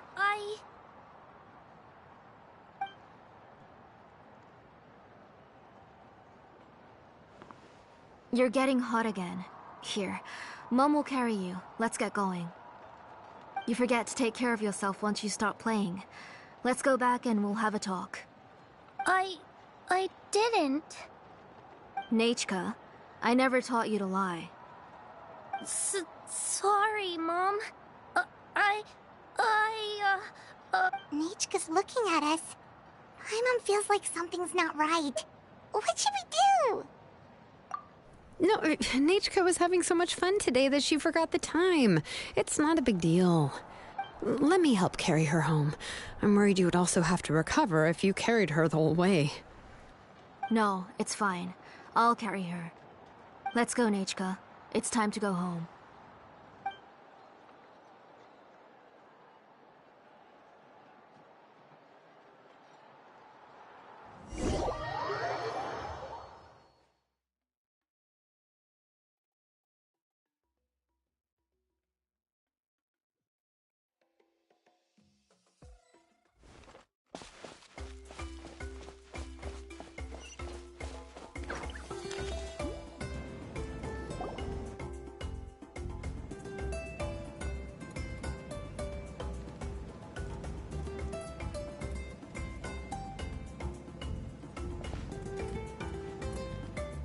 Thank you, everyone, for spending so much time with us today.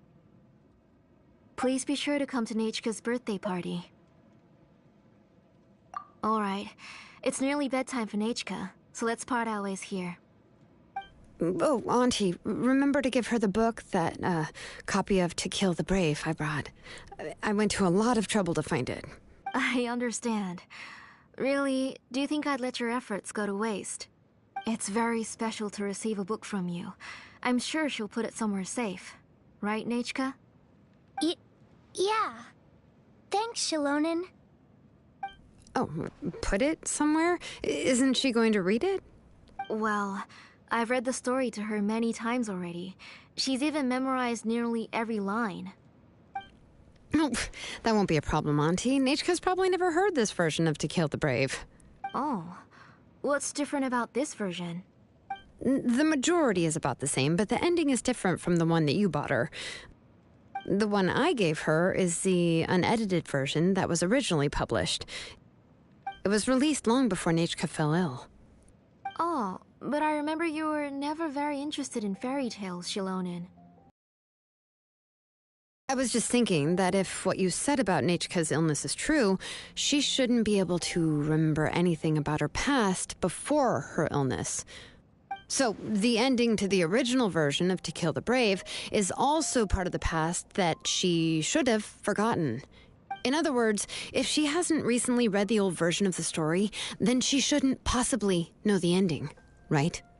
I don't understand. Why are you so concerned about the ending of this book? Even if she does remember the ending, what does that prove? Maybe she snuck out somewhere when I wasn't watching and read the first edition of the story. Yeah, okay, that is a possibility. After all, she does remember things that have happened recently. In which case, yeah, let's go ask around the tribe and see if anyone remembers Nechka reading the book. There are only a few shops in the tribe that sell books, or we can just ask Nechka where she'd read it. The booksellers all have inscriptions, so there's a chance that their memories... So, you admit that the inscriptions can affect the tribe's current memories? I was very clear that I would consider that a crime and would stop all work on it. There must be a few more books at home. I do not wish to see your blood be reduced to ash, but I have seen the light of your heart and spirit. I beg your pardon? Nechka, where did you read that book? Answer me. Go home, Nechka.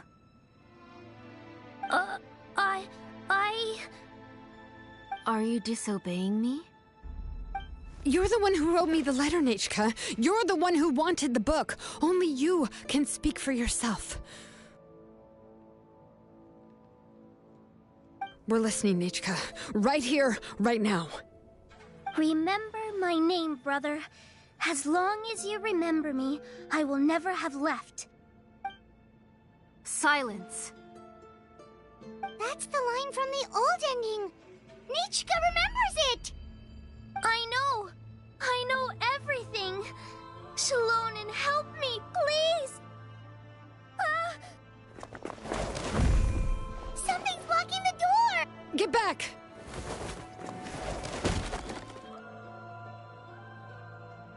Shalonen, wait for us! The tunnel is blocked. We can't go in. There might also be traps. Whoa. What are all those things on Nechka's walls? It seems Auntie put all the extra inscriptions she made here. If she's trying to finish that ancient name, there's only one place she could go. Come on, follow me.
Auntie's workshop. It was supposedly closed after she stepped down from her position in the tribe. But it appears that we've all been deceived.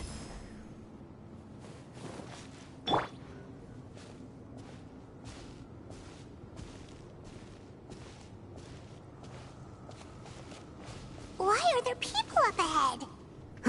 If you're up to shady business, you have to hire shady people to help you. Let's go, don't hesitate!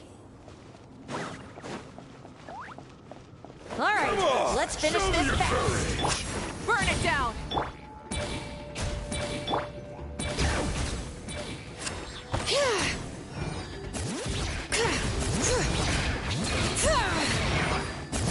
That was quick.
Watch this!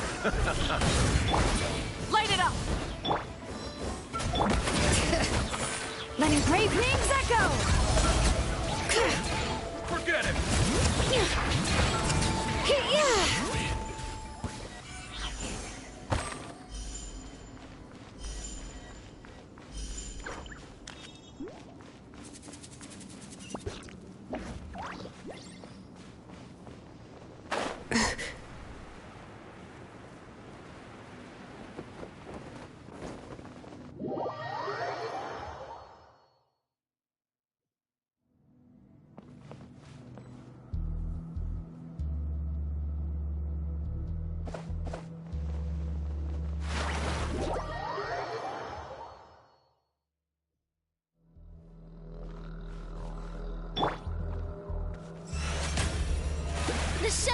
begins!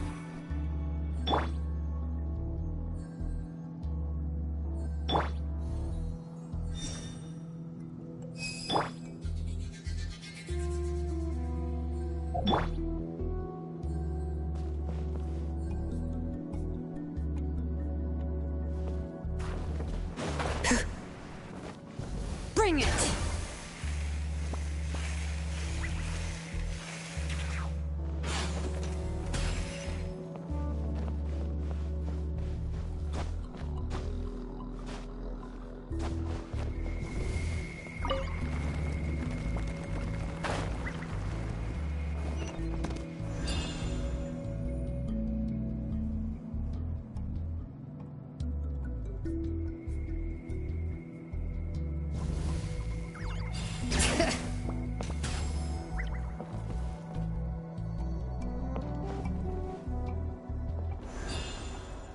Bring it!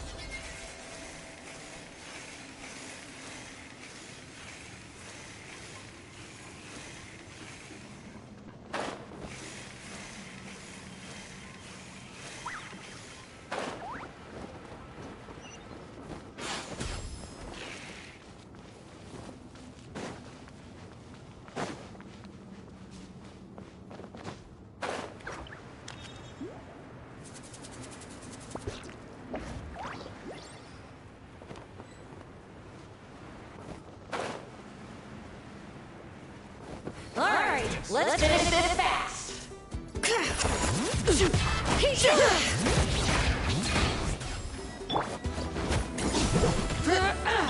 Burn it down! Light up the blazing sun! Out of the way or get blown away!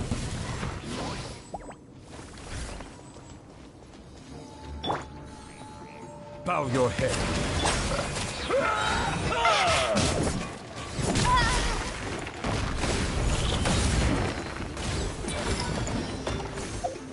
All right. Let the mountains face water! A strike one Pyroclastic surge! Yes, you are. Yes, you are. The door's closed here, too. Where should we go now? The transport system seems to still be functioning. Let's go look for the controls and get this cart running again. Maybe it can take us further inside.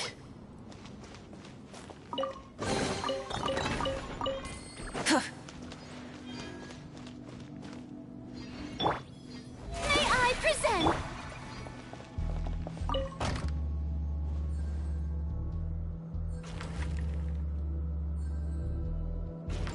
All right, let's keep going!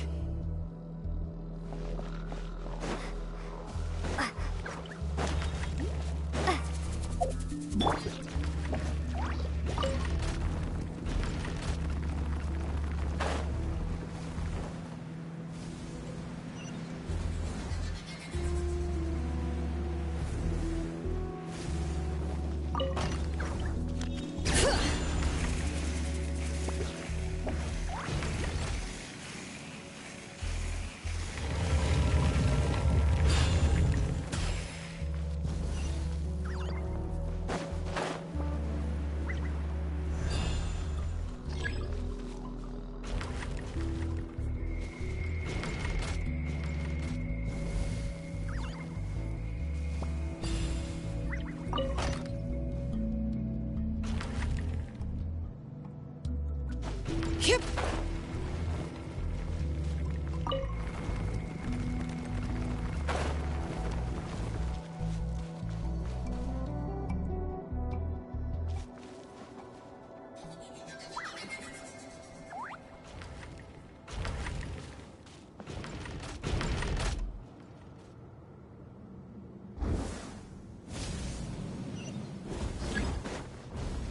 Bring it!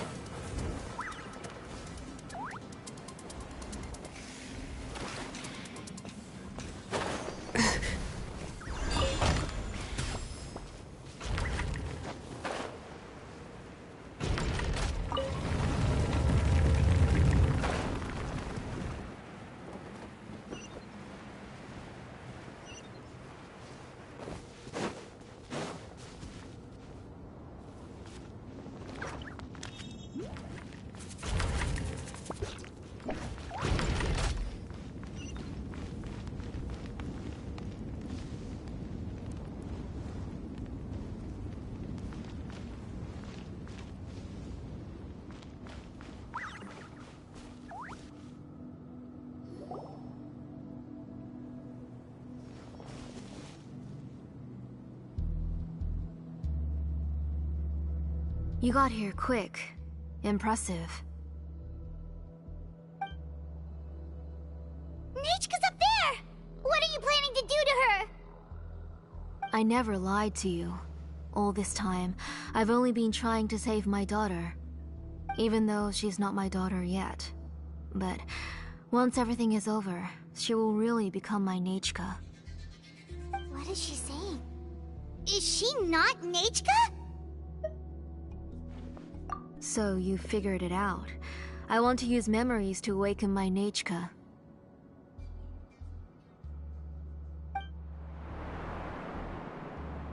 She has stayed in the Night Kingdom for far too long. She's afraid of the dark and cold.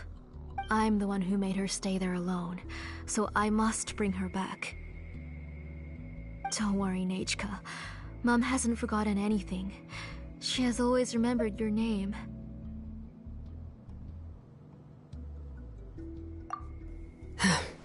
I'm afraid so. Then, who's that girl lying up there? She's a child from my tribe. Her parents were killed in the same abyss attack. But wouldn't you know it, her birthday is the same as that of my Nechka. I raised her and took care of her for many years. I thought that taking her in would help me feel better. I was so happy the first time she was willing to call me Mom. But then, I suddenly felt very, very scared. Is she really my child? My child's name is Nechka. It could only be Nechka. How could I be happy? My little Nechka is still waiting for me to get her home. As I said, I only want to bring Nechka back, even if it costs me everything. And now, the time has come for me to pay.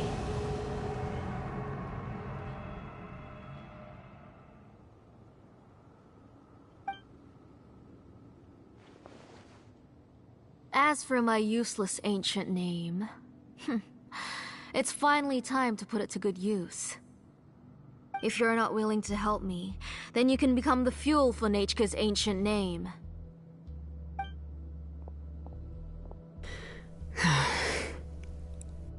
Shilonen, you have yet to make a move. I take it you're examining the inscriptions around you. It's no use. I've already set up the Blaze Gem inscriptions, and the engraving diagram has already begun to run. It's all thanks to your ideas. Now, the central inscription will finally become Nechka's ancient name. After Nechka returns, I'll make sure to invite you to her birthday party. You're not gonna go up there, are you?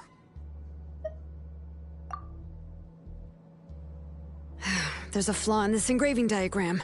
The weak point is almost about to activate. So on my mark. Don't worry, Nechka. Don't worry. Mom is here. 3. Mom will always be with you. I'll never forget you.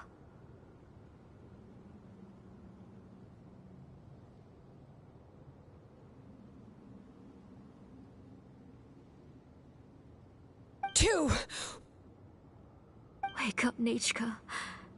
Now. Please, wake up. 1!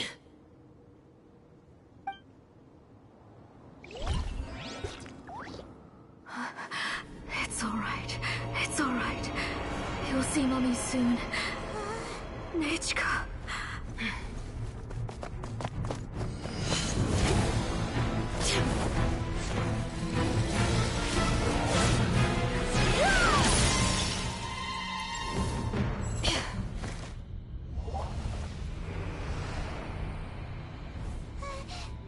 Keep back!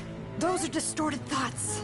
And the mists are the thoughts' twisted cries. If you become tainted by them, they will control you, and you'll never be free again.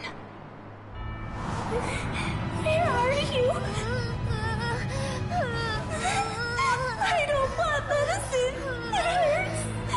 It hurts. Why am I alone? Nechka, why? No more medicine. Will you stay with me forever? kiss me again.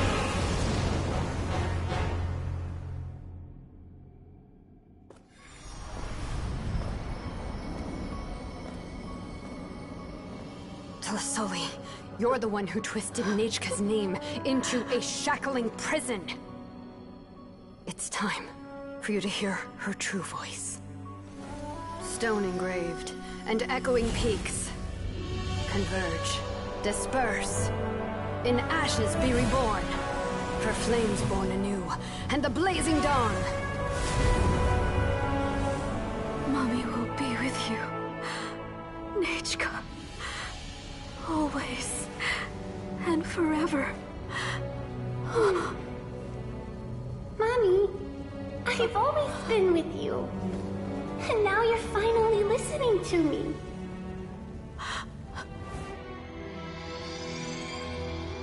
The old births the new, as flowers shield the roots, so life ever cycles until we return to the light. We've known each other a while, but we've never met. You're Nechka? Yes, but I still don't know your name. My name's Nepeka. It really suits you.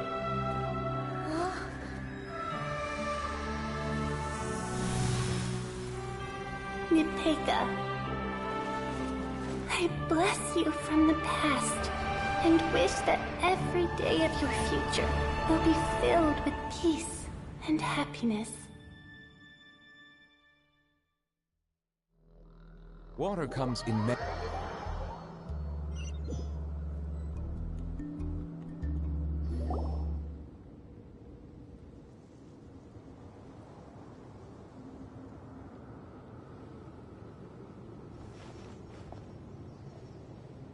I saw Nechka and was speaking with her, but now, where did she go?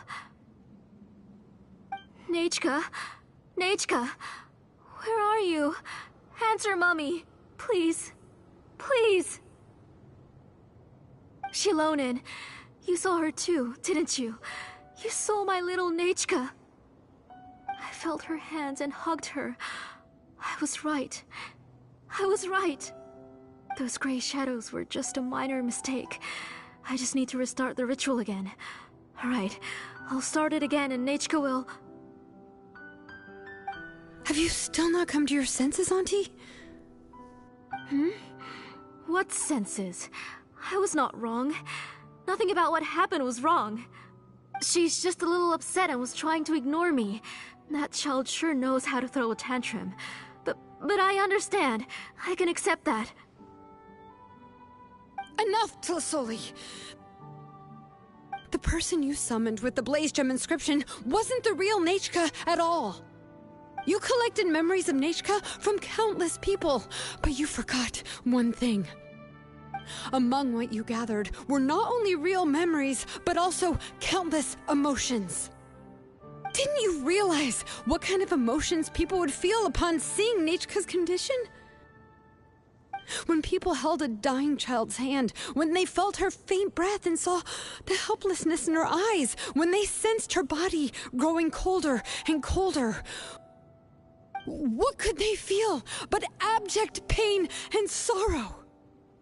I took those emotions. You absorbed those emotions into the Blaze Gem inscriptions and solidified them as a piece of her past. Those gray figures were projections of that past. They could only reproduce the appearance of Nechka in her sickly state. What the real Nechka wished to say was drowned out by those twisted and painful thoughts. I didn't want things to turn out like this. All I wanted was to remember Nechka, to see her again. Nechka has always been with you, Auntie. Everything has long been recorded on your ancient name, the one you said was useless. You exhausted every option and sacrificed everything in the hopes of saving your daughter. That is undeniable. But have you forgotten the true meaning of your own ancient name? My ancient name... is Undugu. The immovable love between you and Nechka has already been recorded in your ancient name, but you chose to ignore that. Names are blessings from the past to the future. You told me that, Auntie. You gave Nechka her name, her first blessing. But now, you've turned her name into a prison by taking an innocent child captive, and you've imprisoned yourself. Nechka is everything to me. Without her, I can't see any future for me. And as for blessings... what blessings have I had since the day she passed? I see her in my dreams every day, grasping my hand, telling me she's in pain, asking me to hold her. But I can't say anything. I can't grasp her hand. All I can do is shout her name over and over again until I wake up.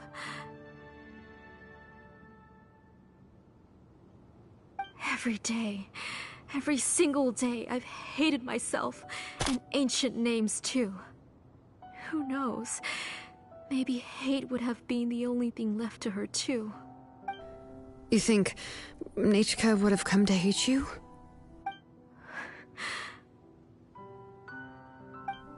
Auntie, do you still remember the last words Nechka ever said to you? Do you remember what her final words really were?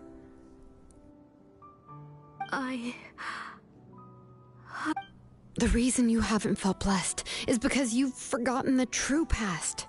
Auntie, you've been wallowing in memories of your imagination and refused to let go of them. A name without a past is nothing but a withered tree with no roots, rotting without a future. It's over, Auntie. It's all over now. Slowly now. Why don't you stay lying down? Oh, on second thought, this might not be the best place to rest. Shilon and Nechka, Napacha, can already stand now, so we made our way over. Thank you, Paimon and Miss Traveler. I'm fine, really. The real Nechka helped me just now. Anymore. That's good. If you became Nechka, then this story would really become the To Kill the Brave. This isn't the place to chat. Come on, let's get out of here. But what about Tlasoli? Oh, don't worry. She won't be able to cause any more trouble now.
All right, I've locked Auntie in the house with a few ropes. I'll take her to the tribe shortly to be punished for what she did. As for now, we can get away from the house and get some sun. After dealing with all of that, I'm completely out of energy. She's already planned out everything. Shilonen sure doesn't waste time. It's still so scary to imagine. Tosoli wanted to turn her adopted child into Nechka, and she even nearly succeeded. Yeah, she was so cool in the final moments. She went right into action and took control of the situation instantly. Well, it's all thanks to Nempeka's resilience. She never gave up. If it weren't for her bravely trying to get help, then I wouldn't have noticed Auntie's plan so easily. all of you encouraging me. After all, this was already the last idea I could think of. I tried to get the attention of many others who visited before, but they were all either quickly whisked away by Tlasoli or simply refused to believe me. Even if I told them everything, Tlasoli would just blame my illness to cover it up. All she had to do was start to cry, and then the guest would try to comfort her, but completely forget about me. She would inspect all the letters I sent and any gifts I received. And then, if I didn't comply, she would force me to drink some strange medicine.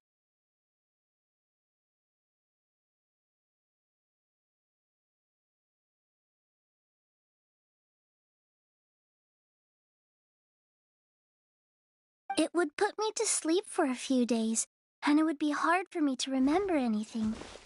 I would see a lot of weird things while I slept, and the walls around me would start talking. I would be so scared every day. If I wasn't able to get your help this time, I might have just given up. You have us now, Nepeka. If anyone dares to hurt you again, the Traveler and Shilonen will send them flying! Yeah. Sorry, I just can't help it. You are already super brave, and you even managed to call Shilonen for help. Oh, you definitely found the right person. Shilonen isn't the kind of person who gets distracted easily by crying. She pays attention when someone's talking and doesn't miss a beat. And it was because of your help that I was able to pick up on the details.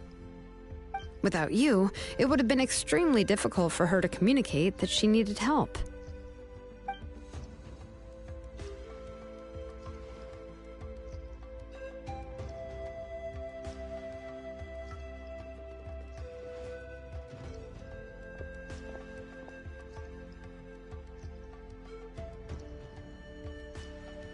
Tlasoli would certainly be more on guard if I tried to speak with her, and would probably have just kept Nepeka locked up in a room again. So we had a part to play too! But where did Tlasoli even get the confidence to try this scheme? When Nechka was alive, surely many tribe members would have tried to help her. Was she not scared that someone would realize that Nepeka wasn't Nechka? That's certainly a possibility. The inscription she created would not only collect information related to Nechka's past, but also actively erase people's memories of Nechka. It's similar to graffiti. If you want to paint something new on a wall that has been painted before, then first you must remove the old painting. It's possible that I was also one of her targets, which would explain why she was so willing to let me have the central inscription. Whoa, and you still took it? If it were Paimon, she would have thrown that thing away the first chance she had! Well, you can uncover the truth without taking some risks, right? If I hadn't disassembled the inscription myself, I would have never realized her actual motives. So you suspected her from the very beginning? Oh, no, she's my auntie after all. How could I have seen her as a villain from the start? The most I did was keep the possibility and a corresponding plan in mind, and it was just our luck that the worst-case scenario actually happened.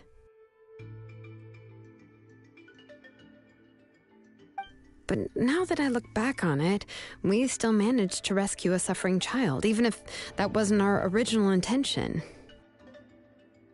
Anyway, I think we've just about summarized everything and praised each other enough by now.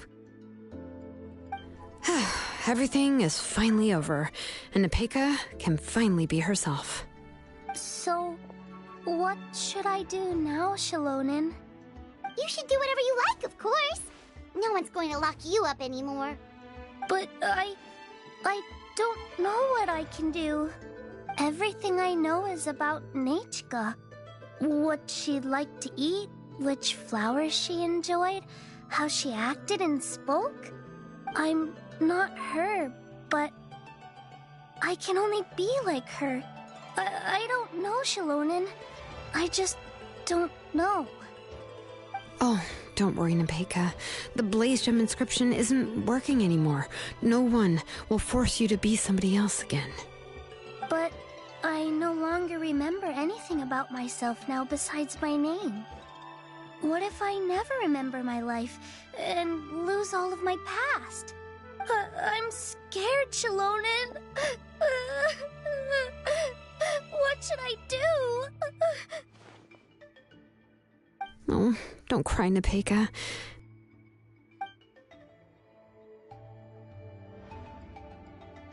Here, take this. I took some ore from Tlasoli's collection and made this as a mold. A Blaze Gem inscription! You can make them too? Oh, of course not. It's just a pretty piece of stone. Take it. I've engraved your name, Nepeka, on the top. This is your first blessing, the one you received from a pair of people who loved you with all their hearts. It has always protected you and stood over you. For all of past, present, and future, it's never strayed far. But I don't even remember the names of my parents. I don't remember anything.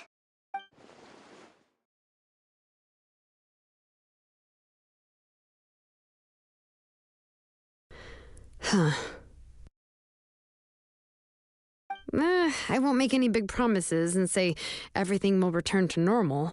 I'm not sure what kind of future you will face. I can only promise that no matter what the future holds, your name will never fade. This is a blessing given to you by a name engraver. You'll continue to grow and mature as a sapling sprouts upward and becomes a healthy tree, or as birds spread their wings to fly high into the sky. Your name is your starting point, as well as your guide.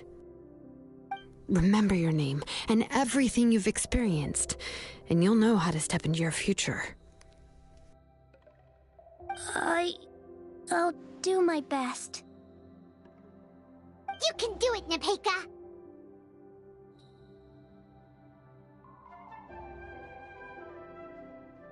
Thank you all.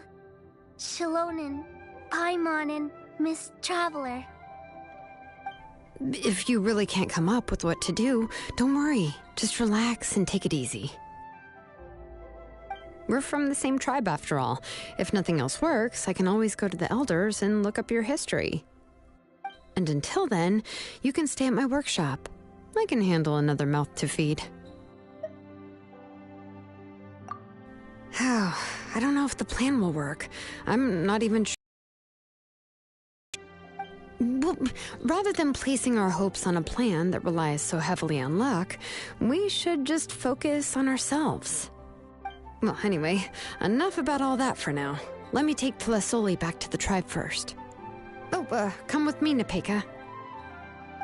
Oh, gosh. I nearly forgot that we haven't even had dinner yet. What would you like to eat? Huh? Oh, anything. I'm not picky. Oh, good. Let's go. We have a lot of work to do. We have a very busy future ahead of us. Oh, and, one more thing. Happy birthday, Nepeka.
Leave me alone and don't make Alright, trouble. let's finish this fast.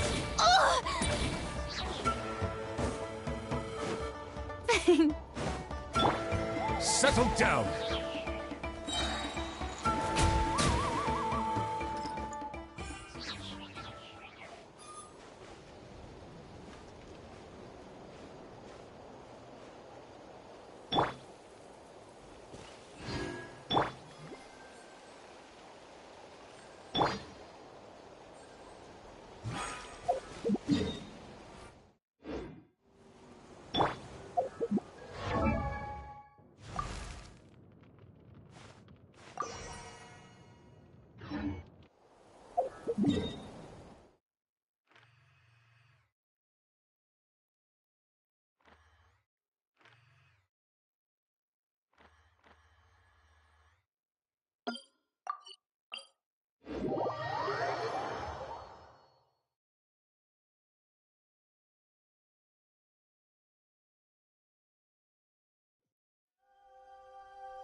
do this then. Rise with the sun!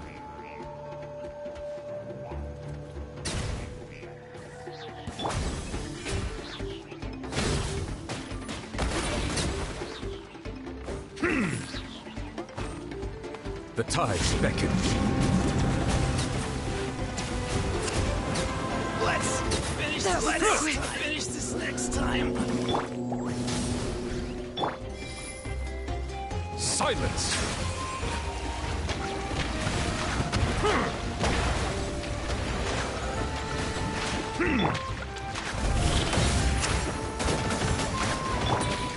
May I present? Speed ahead! Burn it down! Settle down! Door's over!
How brilliant! Prepare yourself. Well. Here comes another. Light it up! Silence!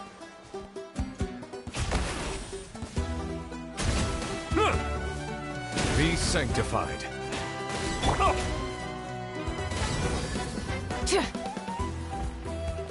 Burn it down!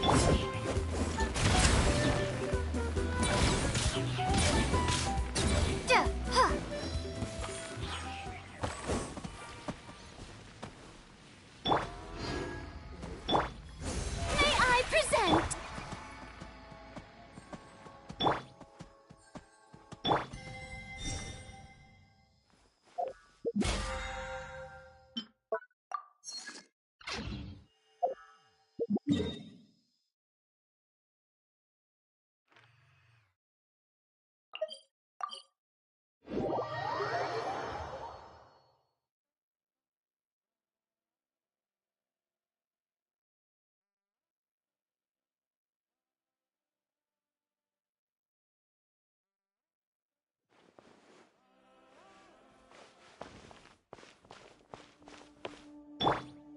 Ad Astra. Thank you for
Well, the tribe is still discussing that. I mean, not many have ever used ancient names to commit a crime. Pakal will have a lot on his plate. What I do know is that Tlisoli's workshop will be closed permanently, and any remaining incomplete Blaze Gem inscriptions will be completely destroyed. And as for the completed Blaze Gem inscriptions, I'll be handling them, which, whew, yeah, yet another hassle to deal with. Anyway, at least her ancient name is fine. Otherwise, we'd have a real mess on our hands. Oh, and speaking of ancient names, I actually have some good news. The memories that were absorbed by the Blaze Gem inscriptions can be restored to their owners. Now, once all the Blaze Gem inscriptions stop working, the memories will return to their respective owners. Yeah, that's right. Huh. Wait, now that I think about it, in her attempt to get Nechka to come back, Auntie made the entire tribe forget about her. Now, Nechka really is gone, but everyone is about to remember her. Whew, what a bizarre turn of events. She's resting in my workshop. I contacted others from the tribe and told them about my plan to conduct an official investigation into her history. The tribe hasn't responded yet, so I'm planning to take her in for now and teach her some crafting skills. But that's for another time. For now, she should just rest and sleep. After all, she's got a busy future ahead of her.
Rise with the sun!